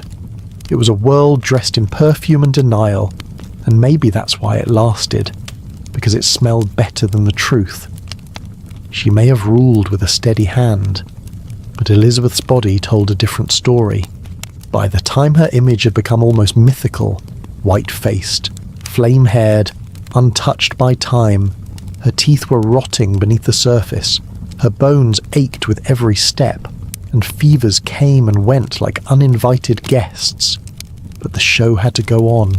In a court built on appearances, pain had no place, so she hid it, not just from her people, but from her closest advisors, her courtiers, and sometimes, perhaps, from herself. Each morning she put on the armour of royalty, thick layers of lead-based makeup, dresses stiff with embroidery and perfume, and the practiced smile of someone who knew her presence was more powerful than her pulse. Toothaches were ignored. Exhaustion was masked beneath powdered cheeks. She stood through ceremonies with clenched jaws and eyes that gave away nothing. Even when fever burned through her body, she insisted on being seen, dressed in white, looking like a ghost of strength. But flesh has limits, even when dressed in velvet.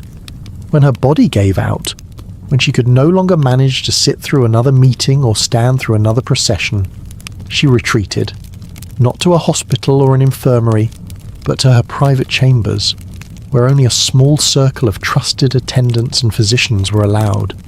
The curtains would close, and outside the walls of her room, rumours would begin. She was resting. She was tired. She had a cold. Anything but the truth, because the truth would have been too human. Inside those chambers, the Queen stopped being a symbol and started being a patient. She winced as infected teeth throbbed through sleepless nights. She sweated through linen sheets soaked in rosewater, hoping the scent would fool her senses into calm. And when the pain grew unbearable, she reached for what little comfort the era could offer, a pouch of cloves to bite down on, a glass of spiced wine laced with opium. Bundles of dried herbs were crushed into poultices and pressed to her temples. These were her tools, primitive, fragrant, and slightly magical. Not because they worked, but because they helped her believe they might. Doctors in Elizabeth's time were more confident than competent. They wore ruffled collars and carried vials of potions that promised relief but rarely delivered. They spoke in terms of humours and balances, not bacteria or viruses. The Queen's physician, though discreet, was part of this same system. He prescribed what he could: oils to rub on her temples, powders to stir into her wine, and sometimes simply silence. He knew that most of what she needed was not to be seen this way, and so Outside her chamber, the story continued. The Queen is radiant. The Queen is strong. The Queen is eternal. Inside, she lay on a silk-draped bed, pressing clove oil to her gums and trying not to cry when she swallowed, because crying was not queenly. Pain was not queenly. And admitting weakness could unravel the entire illusion she had built over decades. She wasn't just a woman, she was England. But no illusion holds forever. Over time, people noticed small cracks. Her voice, once clear and commanding, trembled slightly. Her posture, once upright and proud, slouched more often. Her public appearances grew shorter, and her silences longer. Still, no one dared speak the obvious. No one mentioned the swelling in her cheeks or the pallor beneath her powder. It was understood to acknowledge the Queen's suffering was to risk being reminded of everyone's mortality, and that simply wouldn't do. Even as the pain deepened, Elizabeth remained committed to the performance. Her dresses grew heavier, her jewels more extravagant, her wigs taller and more absurd. It was as if she thought that by adding more layers, she could hold herself together. But the truth was simpler and sadder. She was tired. Not just from age or illness, but from the endless need to pretend. In the quiet of her room, she sometimes held on to the familiar scents that had accompanied her all her life. Lavender crushed between her fingers. Sage hung near the fireplace, the bitter edge of poppy syrup coating her tongue. They weren't just comforts. They were constants in a world where everything else was slipping away. Her body, her strength, even the loyalty of her courtiers, who were already whispering about succession. Some say she fought death with pride. Others say she simply refused to admit defeat. But perhaps it was neither. Perhaps she just didn't know how to stop being queen. The crown had become her skin, and removing it meant revealing what was underneath a tired, aching woman who had long since run out of strength but still showed up because that's what the role demanded. By the end, even her physicians couldn't do much more than watch. The opiates dulled her senses, but the infection in her mouth never fully went away. Her nights were restless, her dreams fogged with fever and regret. She no longer trusted mirrors. She no longer trusted her own reflection. Instead, she surrounded herself with symbols, paintings, music, candles, and fragrance. Anything that reminded her of who she had been. Anything that made her feel less like a patient and more like a queen. Looking at it now, it feels both tragic and predictable. Of course, she hid it. Of course, she denied it. Because in her world, vulnerability wasn't just uncomfortable, it was dangerous. A queen who limped was a queen who could be replaced. A queen who winced in pain was a queen who invited questions. So she smiled through rotting teeth and stood through waves of nausea. And when it became too much, she vanished behind scented curtains and let the legend take over. In the end, her greatest act wasn't in how she led or how she fought. It was in how she managed to be so profoundly human while convincing the world she wasn't. All it took was a little perfume, a little poppy, and a lot of pretending. Of all the things Elizabeth sacrificed for her crown, perhaps the most painful was the right to appear unwell. Her kingdom could bear storms and rebellions, but the sight of a faltering monarch was unthinkable. In her world, sickness was not just an inconvenience. It was a threat to power, a blemish on the illusion she had so carefully constructed. So, she refused to show it. Her health declined quietly, behind doors that rarely opened, while the woman herself continued to glide through ceremonies, draped in satin, painted in powder, and smiling through the ache. Her image mattered more than her comfort. When her legs grew weak and her spine stiffened, she chose heels instead of slippers. When her jaw throbbed with pain, she chose laughter over silence. And when her pulse fluttered irregularly in her neck, she stood straighter, held her chin higher, and pretended that the world beneath her feet was as steady as ever.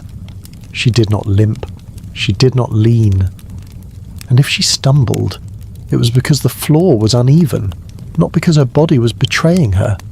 White gowns became her signature, not because they were practical or flattering, but because they made her look like something beyond human. They shimmered under candlelight, reflected purity, and whispered of invincibility. No one wanted to imagine their queen curled in bed, clutching at her ribs or moaning from a toothache. They wanted a statue, a presence, a myth brought to life. And Elizabeth gave it to them, every single day. The court played its part too. They bowed a little lower when she seemed tired. They laughed a little louder when her voice cracked. No one dared speak of the sweat that beaded on her forehead, or the trembling in her hands. Those details were quietly ignored, brushed aside like crumbs from the banquet table. It was understood that keeping the illusion alive was a shared responsibility.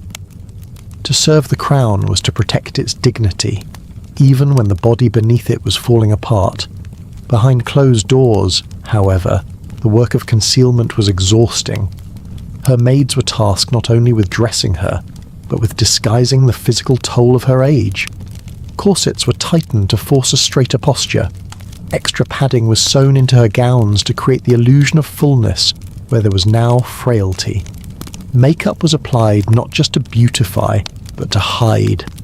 Rouge for the cheeks, chalk for the jawline, and a thin layer of gloss on the lips to mask how dry they had become. Every appearance was a performance. The makeup room was her backstage, the corridors of Whitehall were her stage, and the eyes of England were her audience. Even when she could barely lift her arms to wave, she still waved. Even when her teeth ached so badly she could not chew, she sat at banquets and picked at her food, pretending to enjoy the feast. There was a script to follow, and she knew every line by heart. Sometimes, she sat for portraits during these low moments. Artists were instructed to paint her youth, not her truth. They smoothed the wrinkles, brightened the eyes, and erased the veins on her hands. The result was a woman who had long since disappeared from the mirror. But that woman still ruled in oil and canvas, frozen in time, forever untouched. These portraits became the propaganda of strength, reinforcing what her body could no longer uphold, and still, she kept going. Perhaps it was pride, perhaps it was fear, or perhaps she simply did not know how to be anything but queen, to step away, to rest, to admit weakness, felt like opening the door to chaos. She had reigned for so long that her presence had become the foundation of stability. If she faltered, who else might follow? So she bore it. The back pain, the headaches, the fatigue that seeped into her bones like cold rain. She bore it with grace, with stubbornness, and with an uncanny ability to pretend that everything was fine. Even when the audience was just a handful of courtiers in a drafty hall, she still gave them the queen they expected, and they, in turn, never asked for more. There was something almost tragic in this pact. A court that could not speak the truth, a monarch who could not show it, and a country that preferred illusion to reality. It was not that people did not care about her health. They simply did not want to see it. They had been taught to associate her with permanence. To admit her mortality was to shatter the very idea of Elizabeth. In private, some whispered concerns. A few old advisers exchanged glances when she stumbled. One or two maids wept quietly when they changed the linen soaked in sweat. But none of it reached the surface. None of it ever touched the public stage. Elizabeth remained untouched. Or so it seemed. From a distance, her court looked like a celebration. But close up, it was a balancing act. Everyone walked carefully. Everyone avoided the cracks. The throne was still upright, but the floor beneath it creaked, and the queen, magnificent as ever, stood right in the centre, smiling, nodding, commanding, while pretending not to feel it shake. In a way, this was her final triumph. Not the wars she won or the enemies she outwitted, but this, the sheer willpower to keep standing when every part of her body asked to sit, the courage to keep performing when the curtain should have closed, and the dignity to make sure that when she finally left the stage, it would be with applause, not pity. As we move toward what came next, one thing becomes clear. Elizabeth's image did not outlive her by accident. It was carefully constructed, fiercely maintained, and painfully worn. She gave everything to it, even when there was very little left to give, and in doing so, she ensured that history would remember the Queen, not the woman. The icon, not the aches, the legend, not the loneliness. They say imitation is the sincerest form of flattery, but in the royal court of Elizabeth I, it was more like a survival strategy. If the Queen wore a certain scent, so did her courtiers. If she pursed her lips a particular way when thinking, you could bet half the council would be seen doing the same within the week. They copied her not just out of admiration, but because it became the unspoken rule of how to stay relevant, how to remain in favour, and, perhaps most importantly, how to keep one's head securely on one's shoulders. The Queen's habits filtered down through the palace like perfume through silk. Gowns embroidered with satiny trim, gloves laced with essential oils, speech patterns as carefully arranged as a banquet table. Her favourites led the charge, adopting her mannerisms with theatrical precision, and soon the rest followed, whether they liked it or not. There was no formal decree that said, "Speak like the Queen," but everyone understood it just the same. Her way of speaking became court language, her posture became court etiquette, and her scent, well, that became court atmosphere. It started subtly, a head tilt, a hand flourish, a carefully timed pause in conversation. Then came the gloves. Not just any gloves, of course, but gloves soaked in rose oil, trimmed with lace, and stored in sachets of crushed lavender. After a while, entering the council chamber began to feel like walking into a perfumery. The air was heavy with florals, spices, and something more musky lingering underneath. Some of the older gentlemen took to it with quiet reluctance, dabbing just a touch of perfume on their cuffs and hoping it would be enough. The younger ones, however, embraced the trend with dangerous enthusiasm. One unfortunate young lord, desperate to impress at a royal banquet, reportedly doused himself in so much musk and ambergris that he nearly passed out before dessert.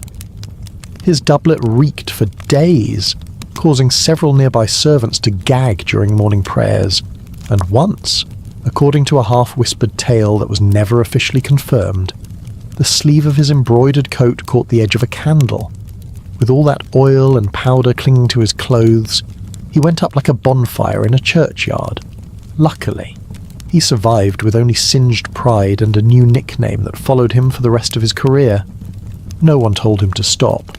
Instead, the story passed through the palace halls like a cautionary joke, not about overdoing the scent, but about standing too close to candles. The lesson was not to be less fragrant, but to be more careful with open flames. To be fair, the Queen herself had created this environment. She had made fragrance a symbol of taste, rank, and refinement. It was never just about smelling pleasant. It was about sending a message. I am above the filth. I am beyond decay. My body does not rot. It glows. It sparkles. It smells of roses and spice, not of sweat or mortality. And if the Queen smelled this way, then her council had better keep up. They mimicked her in other ways too. Her pacing, her phrasing, her habit of tapping a ringed finger against the armrest when bored. Some adopted her cautious diplomacy, pausing just long enough before answering questions to seem clever, even when they weren't. Others practiced the art of seeming disinterested while intensely listening, a skill the Queen had perfected over years of managing liars and flatterers. In meetings, her courtiers began to echo her turns of phrase, sometimes unintentionally, sometimes with such exaggeration that it was hard not to smirk. A few took it too far. There were attempts to recreate her legendary wardrobe choices. One lord arrived in a white satin ensemble so heavily powdered that his shoulders resembled pastry tops. Another tried to replicate the Queen's distinct high ruff, only to find himself unable to turn his head without poking the Earl next to him in the eye. But these were accepted as signs of loyalty, not mockery. Everyone understood that looking ridiculous was a small price to pay for royal favour. Even their laughter changed. Elizabeth had a particular way of chuckling at courtly wit, a controlled, melodic sound that never shook her shoulders. Soon, the council chamber echoed with a chorus of imitations. Deep belly laughs were considered vulgar. Instead, humour was acknowledged with refined chuckles, polite nods, and the occasional raise of a perfumed handkerchief. The effect was surreal. An entire room full of grown men and women subtly pretending to be one woman, their individuality gently set aside, not out of fear exactly, but out of devotion to the strange theatre they had built together. To belong, one had to blend in. To stand out, one had to imitate her perfectly. And so, the council became a mirror, each reflection slightly warped, but unmistakably modelled after the same image. The palace grew quieter in its absurdity. The louder the scents became, the more controlled the movements, the bolder the outfits, the softer the voices. It was as though they were all performing inside a glass box, pretending not to sweat, not to age, not to think about the rot beneath the floorboards or the aches in their knees. The Queen had taught them well. Decay, after all, was not to be acknowledged. It was to be perfumed and ignored. And yet, there was something tragically amusing about the whole act. Here was a group of powerful nobles dressed in silks and sprayed with musk, tiptoeing through history in the hopes of staying in character. One wrong scent, one misplaced gesture, and they might find themselves on the outside, not banished, perhaps, but quietly forgotten, lost beneath the powder and perfume of someone else's shadow. It worked. For a time. The illusion held. The Queen remained the sun, and her court spun around her, golden and sweet-smelling and slightly flammable. But behind the scents and the smiles, there lingered a quiet truth that no rose oil could mask. They were all afraid of losing status, of aging, of being seen for what they were, just people, sweaty, flawed, aging people, and that, more than anything, kept them reaching for the perfume. For all the grandeur of Elizabethan architecture, there was one thing noticeably absent from the Queen's long list of priorities: proper sewage. The Queen, ever meticulous about her appearance and the scent of her court, somehow managed to look the other way when it came to the royal latrines. Pipes, drains, and underground flow systems were considered the domain of plumbers and peasants, not queens. And Elizabeth, let's be honest, would much rather commission another portrait of herself draped in silk than approve funding for a new drainage system under Whitehall.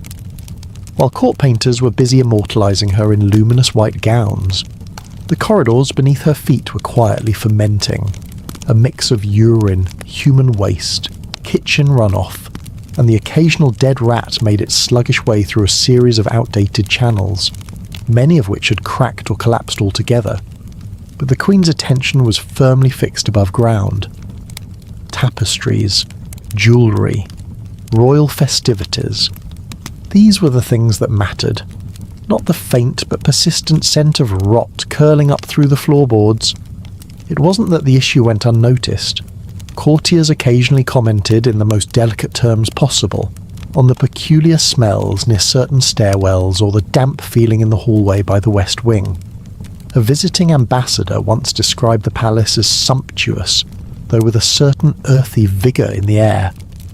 But Elizabeth, always more focused on perception than plumbing, treated the problem as one might treat a draught by closing a window and pretending it had vanished. The money was there.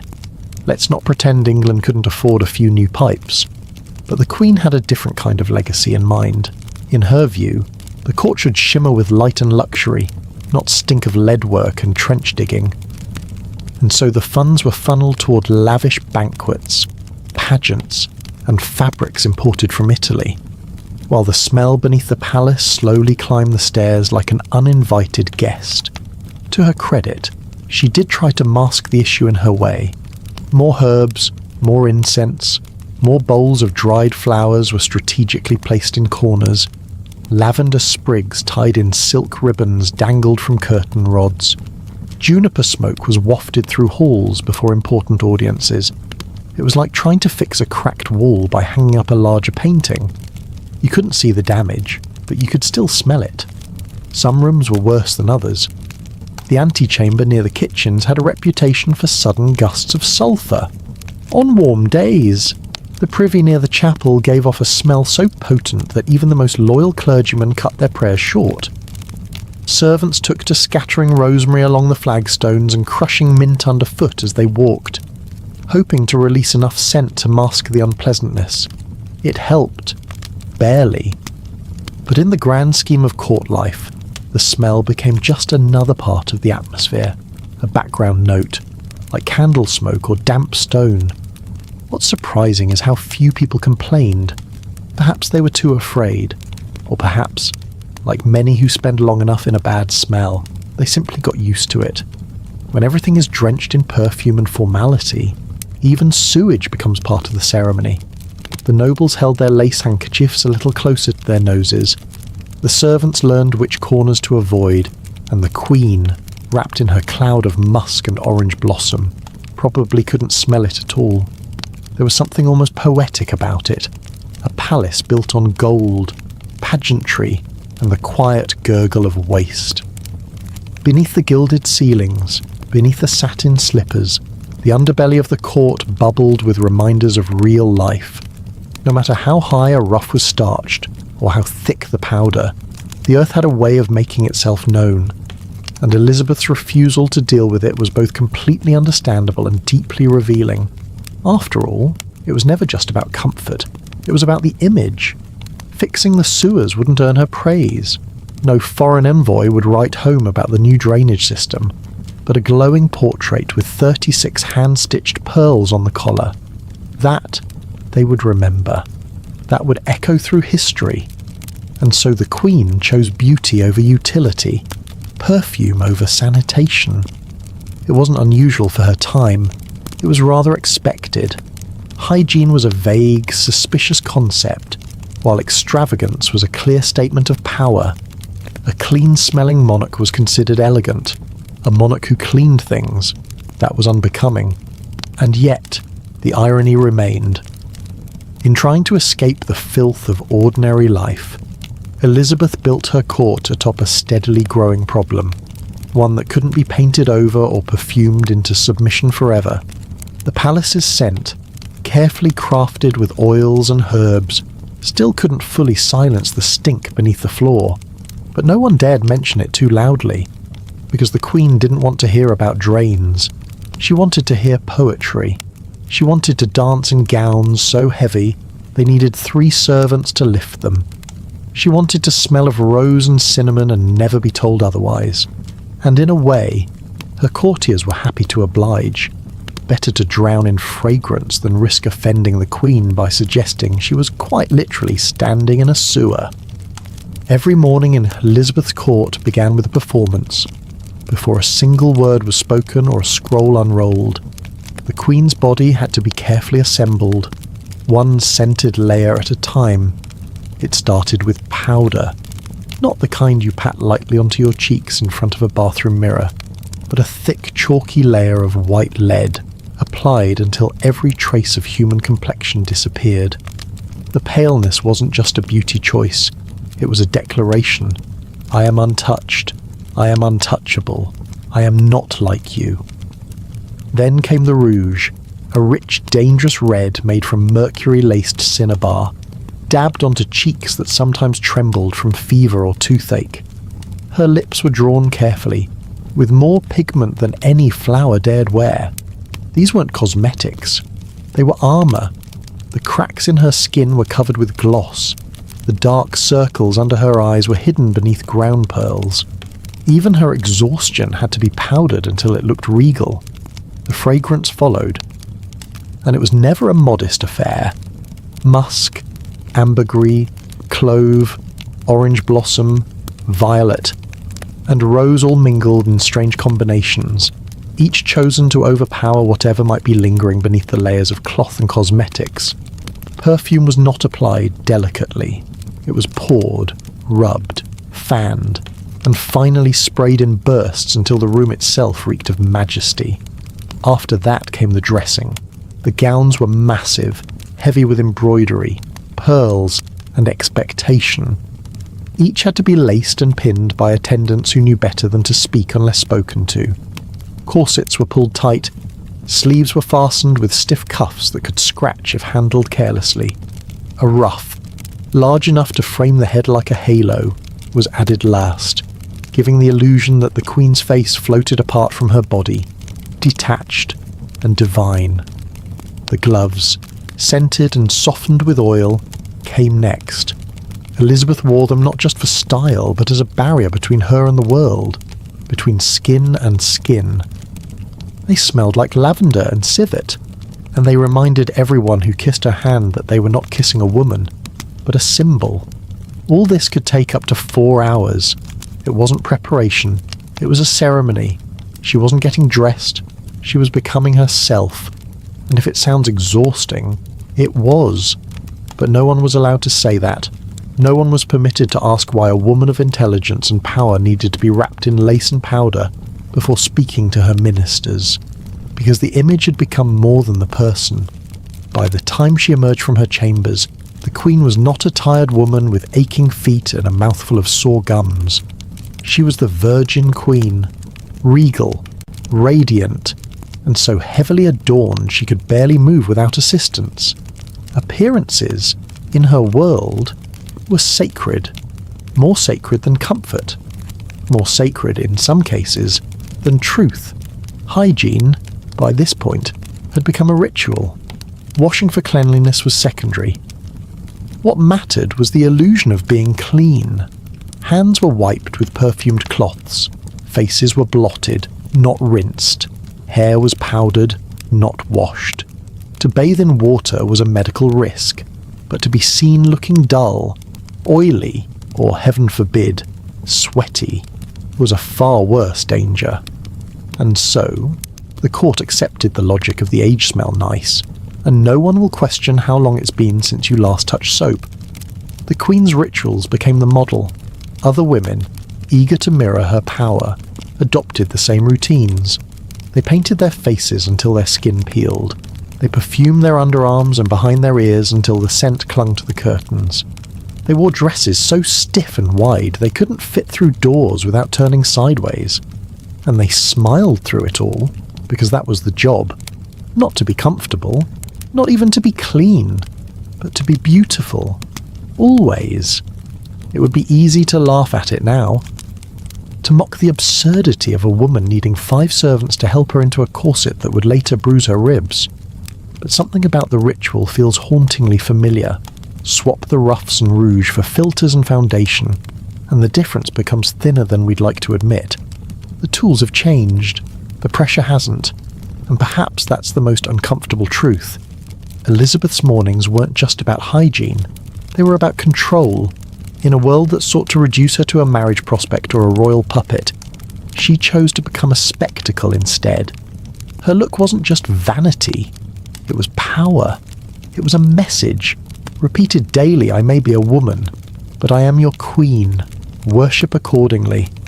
So every morning she stood still while her face was reconstructed. Every morning she endured the weight of velvet and velveted deception. And every morning the scent of her arrival drifted through the halls before her first words did. Her presence began with perfume. Her reign was wrapped in fabric and finished with powder. It was a masterpiece of illusion, and yet beneath it all there was still a body, still breath, still sweat, still human limits. But those were hidden behind layers, whispered about in private, and denied in public. Cleanliness wasn't about soap and water, it was about performance. Sanitation wasn't a matter of health, it was a theatre, every day. Elizabeth stepped into the spotlight, powdered to perfection, and pretended she was made of marble, and everyone around her clapped.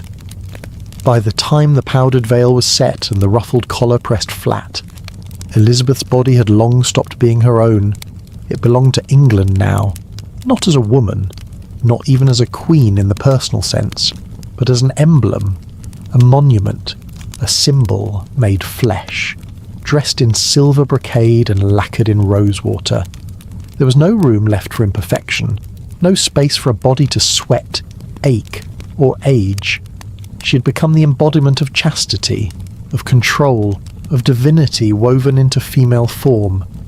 But being that symbol came with a cost, and not just the morning hours spent transforming herself into an icon. Her skin no longer had the right to break out. Her breath wasn't allowed to smell of illness. Her stomach wasn't permitted to grumble at the wrong time. Cleanliness, or the suggestion of it, became not only a matter of decorum but of national stability. Because if the Virgin Queen was seen as dirty, as human, the illusion would start to crumble. A stain on her gown could ripple through court gossip like wildfire. A yellowed tooth or damp armpit might not sound like treason, but when your power is built on image, even the smallest blemish can feel like a threat. Dirt, in this context, wasn't just physical, it was symbolic, and symbols weren't supposed to have pores, so she played her role with dedication. Perfume wasn't just a preference, it was insurance. The layers of lavender, ambergris, and crushed herbs weren't for delight. They were there to hide the danger, to smother any human scent that might betray the fact that beneath the crown sat a body like any other. A body that was tired, a body that ached, a body that could, God forbid, smell. Other women at court took the hint. The expectation wasn't simply to look your best. It was never to appear real. Courtly women stuffed their dresses with sachets and scented wool. They painted over blemishes with lead and wiped their hands with vinegar instead of water. They had learned that being clean was not the same as being seen as clean, and being seen as clean was everything. It's hard to overstate how fragile the balance was. Elizabeth's reign balanced between the reverence of her people and their suspicion of her independence. She had no husband. She had no children. She had only her image and the power it allowed her to hold. A queen who ruled alone needed more than a scepter. She needed myth, and myths cannot sweat. So she polished every surface. Her public addresses were careful performances. Her portraits showed an unchanging mask of youth. Even as her joints stiffened and her teeth fell out, her image remained spotless. The same snow-white face, the same crimson cheeks, the same perfume cloud, walking one step ahead of her. She preserved the story because the story preserved her throne. The tragedy, of course, is how familiar it all still feels. Even now, women's bodies are often treated more like billboards than biology. They are judged for how they appear, not how they feel. Scented, shaven, smooth, and smiling. Whether in royal courts or modern offices, the expectation hasn't fully vanished. The language may have changed, but the demand remains. Elizabeth wasn't the only one trapped in this performance, but she was the one who performed it best, and perhaps that's why she survived. Where other rulers were undone by betrayal or war, she was undone only by time. Her enemies couldn't smell weakness on her because she didn't allow it. She was, to the very end, immaculate. Or at least, she appeared so. Behind the scenes, the labour of this illusion was relentless. Servants rotated out her perfumed gloves. Physicians dabbed scented oils on her temples when the headache struck. She avoided strong sunlight, which might reveal the cracks in her makeup. The illusion was not effortless. It was a full-time job, but the alternative, being seen as merely human, was too risky. So Elizabeth became a body without a body, a presence without a pulse. And in doing so, she reminded everyone else at court that their bodies were liabilities. To be soft, sweaty, or spotted was to be lesser. It was to be vulnerable, and in a court where power clung to those who could hide their flaws best. Smelling like flowers became more than fashion. It became policy. This is why even her bodily functions had to be disguised. Her close stool looked like a padded chair, elegant and unobtrusive. The chamber was aired with dried herbs. The odour was masked with rose vinegar and musk. Nothing unpleasant could be associated with the Queen's person. Not even reality. Especially not reality. In the end, the odour that surrounded her became more than a scent. It was a signal, a warning, a curtain between her and the world. She smelled like a queen because she had to. Because in an era where power didn't forgive weakness, and where women had to fight twice as hard to be taken seriously, a hint of body odour could undo years of diplomacy. And so, while her subjects may have loved her, they did not know her. They knew the image, the ritual, the layers, the legend, the smell of her glove, but not the woman who wore it. Her body had become a battleground of expectations, and somewhere under the lace, beneath the powdered skin, behind the ambergris and rose petals, a real person sat quietly, trapped in silk and story. Elizabeth's hygiene routine wasn't about feeling good, it was about staying untouchable, and as long as the myth smelled sweet, the kingdom stayed intact. Compared to the rest of Tudor England, Elizabeth was practically a saint of cleanliness.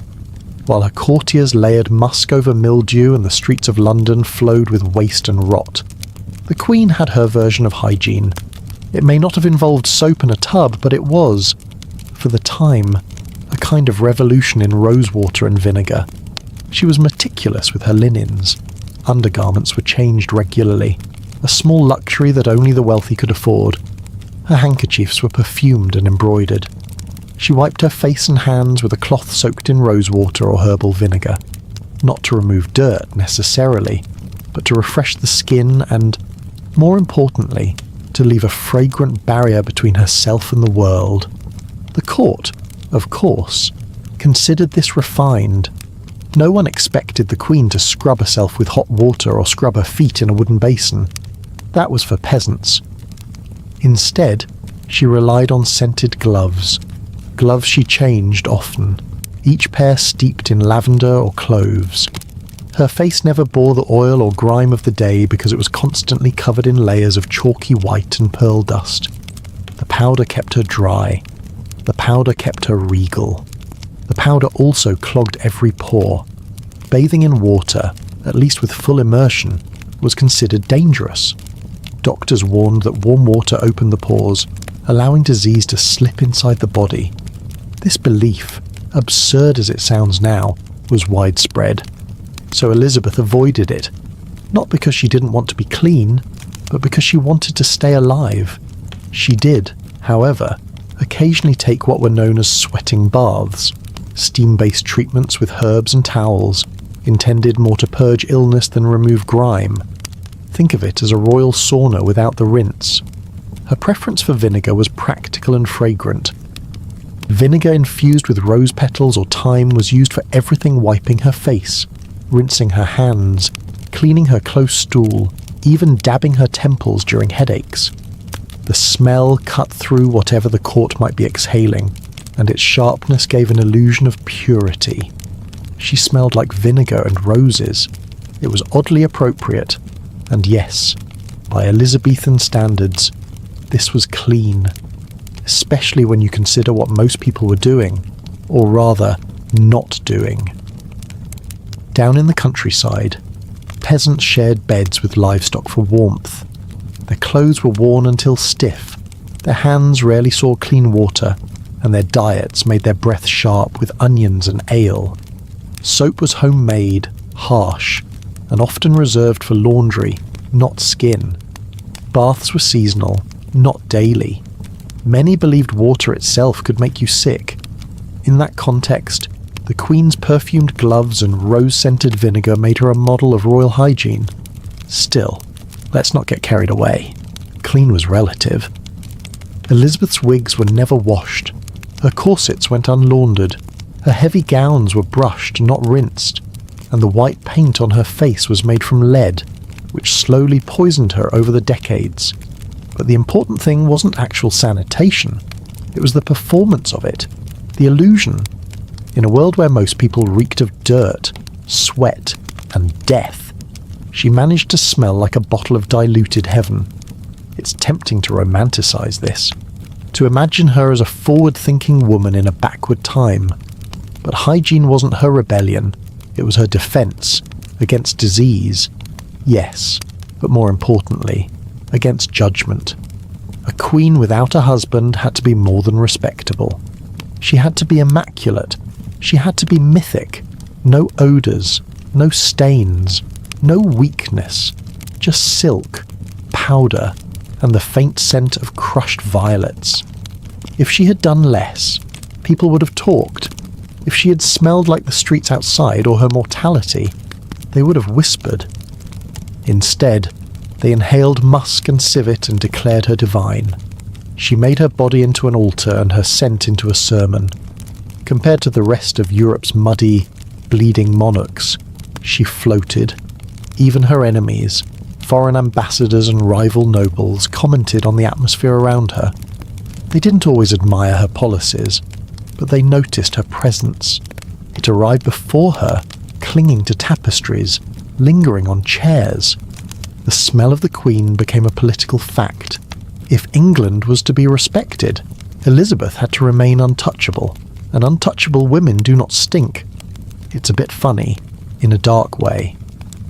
The woman who spent her life refusing to marry was nonetheless forced to maintain herself like a bride on permanent display. Every morning, she prepared her body for inspection. Every evening, she removed the layers of self-preservation, and in between, she ruled an empire, while smelled like a bouquet that had been dipped in the vinegar and prayer. So yes, Elizabeth was clean. Clean enough to stand out, clean enough to be remembered, clean enough to survive in a world that didn't expect women, especially women in power, to be clean at all. But don't confuse that for comfort. Don't mistake the scent of lavender for rest. Hers was a cleanliness born of pressure, a cleanliness built on fear, a cleanliness that left no space for sweat, nor breath, nor mistakes. And that, perhaps, is what makes her so fascinating. She managed to stay clean in the dirtiest of times, not because she loved cleanliness, but because she needed to. The crown didn't just sit on her head, it weighed on every inch of her body, and so she bathed in perfumes, powdered her bones, and emerged each day not as a woman, but as a miracle in silk. Tomorrow, like every day before, she would wake and begin the ritual again, because miracles, even scented ones, require maintenance. Centuries have passed since Elizabeth last powdered her face or dabbed rosewater behind her ears, yet her hygiene, or lack of it, refuses to be buried with her. These days, she lives on not just in textbooks or marble statues, but in TikToks, podcasts, and late-night comedy shows. Her bathing habits have been dissected with a mix of morbid curiosity and awkward laughter, as if the collective modern world cannot quite believe that someone so powerful could also be so pungent. It's a strange kind of fame, not the glory of a warrior or the reverence of a saint, but something closer to a historical meme. She ruled an empire but didn't shower. The punchline goes, it's absurd, and yet undeniably fascinating. Because in an age when most people carry hand sanitizer in their pockets and judge celebrities for skipping deodorant, the idea of a queen skipping water entirely feels both grotesque and thrilling. There's something addictive about the contradiction. How could a woman at the height of power, controlling armies, colonies, and courts, also be someone who avoided bathing as if it were a trap? How could a mind so sharp exist beneath a wig that hadn't been washed in years? The paradox hits like a bad perfume, both shocking and oddly compelling. The Virgin Queen, untouchable and revered, leaving behind trails of civet and sweat, its comedy gold, its podcast fuel, its history that smells just a little too real. But underneath the mockery is something more revealing. This fascination with her hygiene exposes a deep modern obsession, the need to make the powerful seem human, stripping away the crown, layer by scented layer, to get to the body beneath. It's not just about the smell, It's about vulnerability, because if even a monarch couldn't keep herself fresh, maybe it's okay that our gym bags stink too. If she could rule while covered in powder and musk, maybe we could survive a day without dry shampoo. Yet the laughter is never without a hint of unease. We point and giggle, but we're also haunted. There's something claustrophobic about Elizabeth's rituals, something suffocating beneath all that lace and lavender. The modern viewer sees not just a powerful queen, but a woman trapped in a perfume bottle, pressed between the pages of her myth. And maybe, just maybe, we recognise the scent of performance too well, because we still perform, don't we? We still mask our bodies, scrub our floors, and package ourselves for the world. We may have running water and foaming soap, but the pressure to be polished hasn't gone away. We're still terrified of being seen as messy, imperfect, or worst of all, natural. Elizabeth didn't bathe because she feared disease. We bathe because we fear judgment. It's just a different kind of plague. So while we laugh at her perfumed gloves and vinegar rinses, we also envy the clarity of her ritual. She knew exactly what was expected of her. Smells like roses. Looks like marble. Never let them see you sweat. That rulebook, however twisted, was at least consistent. Today, we chase authenticity while still applying filters. We preach self-care while buying products to fix what isn't broken. Maybe Elizabeth's world wasn't so different after all, just with less plumbing. And let's be honest, we love a good scandal, especially when it's safe and historical. Mocking a dead queen's hygiene is easy. She can't clap back. She can't sue. She just sits there in her portrait, powdered and regal, while we analyse her pores from 500 years away. It's voyeurism with a scholarly sheen, gossip dressed up as education.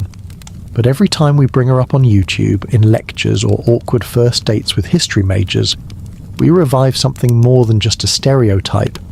We keep alive the tension between power and humanity, between myth and body, between the crown and the scalp beneath it. And in doing so, we remind ourselves that greatness doesn't always come with good hygiene. It's strangely comforting. Elizabeth ruled without modern dentistry, without shampoo, without soap as we know it. She stood at the centre of one of the world's most powerful empires, while her wig soaked up the sweat of statecraft. And yet she endured, she inspired, she terrified, she smelled like civet and cloves, and still, her name echoes in every corner of history.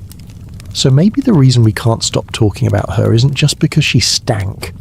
Maybe it's because she stank and succeeded. Because she proved that a woman didn't need to be perfect to be powerful. She just needed to be consistent, predictably fragrant, relentlessly composed, immaculately mythic, even if it meant skipping the bath.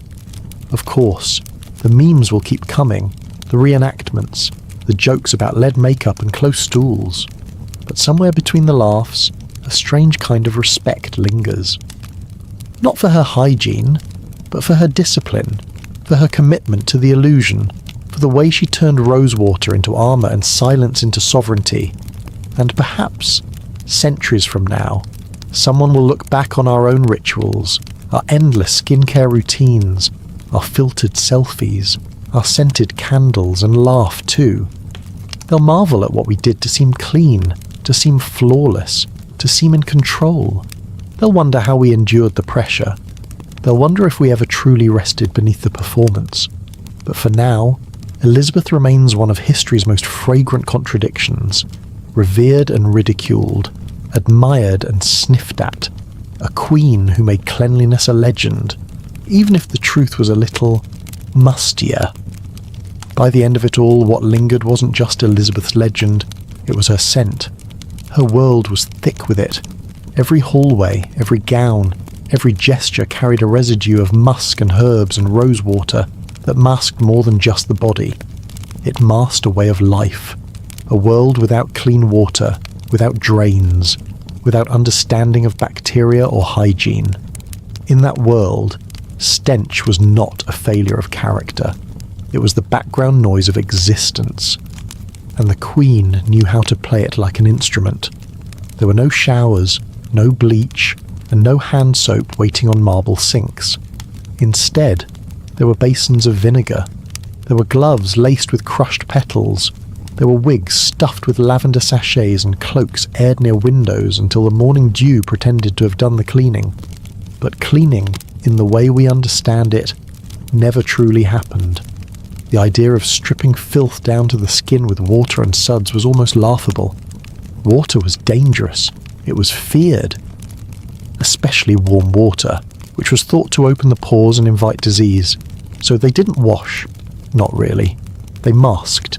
They maintained cleanliness, and Elizabeth, she was the star of that performance.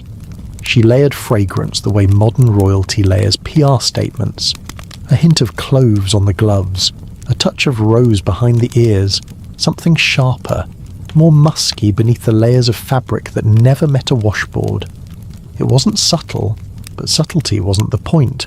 Survival was, to her court, her scent was part of her identity.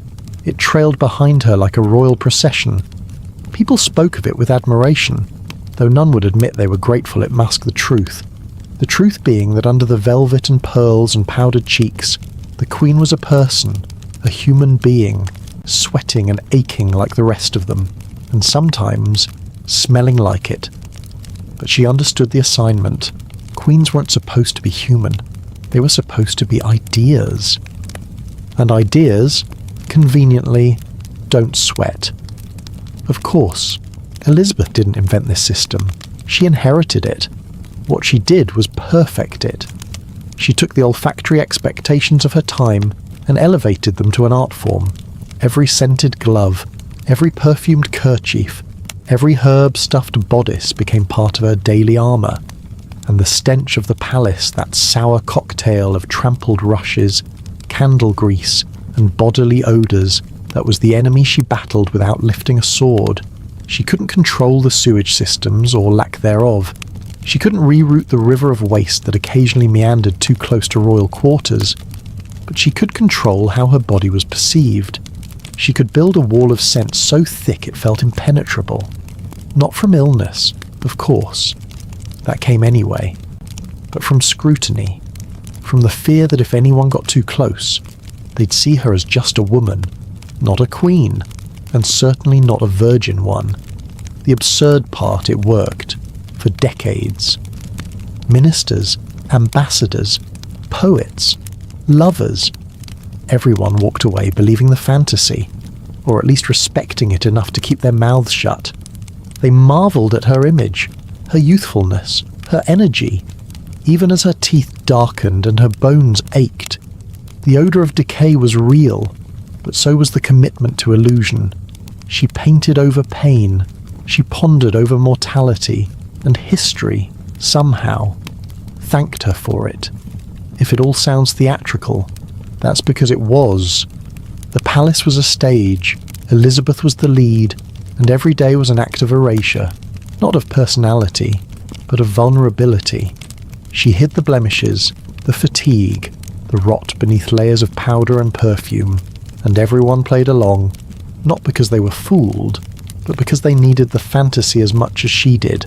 A fragile court propped up by the idea that the Queen could never smell bad, could never fall ill, could never die. Today, we look back with a mixture of horror and fascination. We dissect her cosmetics, analyse her dental woes, and shake our heads at the lack of plumbing. But there's a part of us that also envies her. Not the filth, certainly, not the pain, but the power of illusion. The ability to curate an identity so potent it could outlive the person. She built herself not just into a monarch, but into a symbol, one that could outlast the stench of the age she lived in. Because that age was, by modern standards, absolutely filthy. Streets were cesspools. Food went off quickly. Rats were as common as chairs. The air was heavy with soot, and the rivers were more sewage than stream. Everyone stank. Everyone knew. No one could do much about it, and so they did what humans do best. They adjusted. They layered meaning onto their smells. A woman who smelled of rosemary was refined. A man who stank of leather and sweat was rugged. a monarch who smelled like incense and citrus divine. That, perhaps, is the key to understanding Elizabeth's legacy. She didn't deny the stink, she transcended it. She turned it into a metaphor, and in doing so, she left behind not just a throne, but a blueprint for how to rule in an unclean world, not by washing, but by enchanting, not by scrubbing, but by distracting. Even her death didn't entirely dispel the perfume. The legend held, and centuries later, we still picture her powdered and pristine, framed by candlelight, untouched by grime. Never mind the real body beneath. That part was edited out, on purpose, because the truth would have smelled a little too real. So when we remember her now, let's not sanitize the past. Let's remember the perfumes and the plague, the incense and the infection. Let's remember that power has always depended on presentation, and sometimes all it takes to rule the room is smelling slightly better than everyone else. Now rest. Let the scent of history settle. You've walked through powdered halls and fragrant deception long enough for one night. It's time to close your eyes and drift far, far from the court of rose-scented musks. The Queen sleeps now, and so should you. Good night, traveller. May your dreams be clean, even if history was not.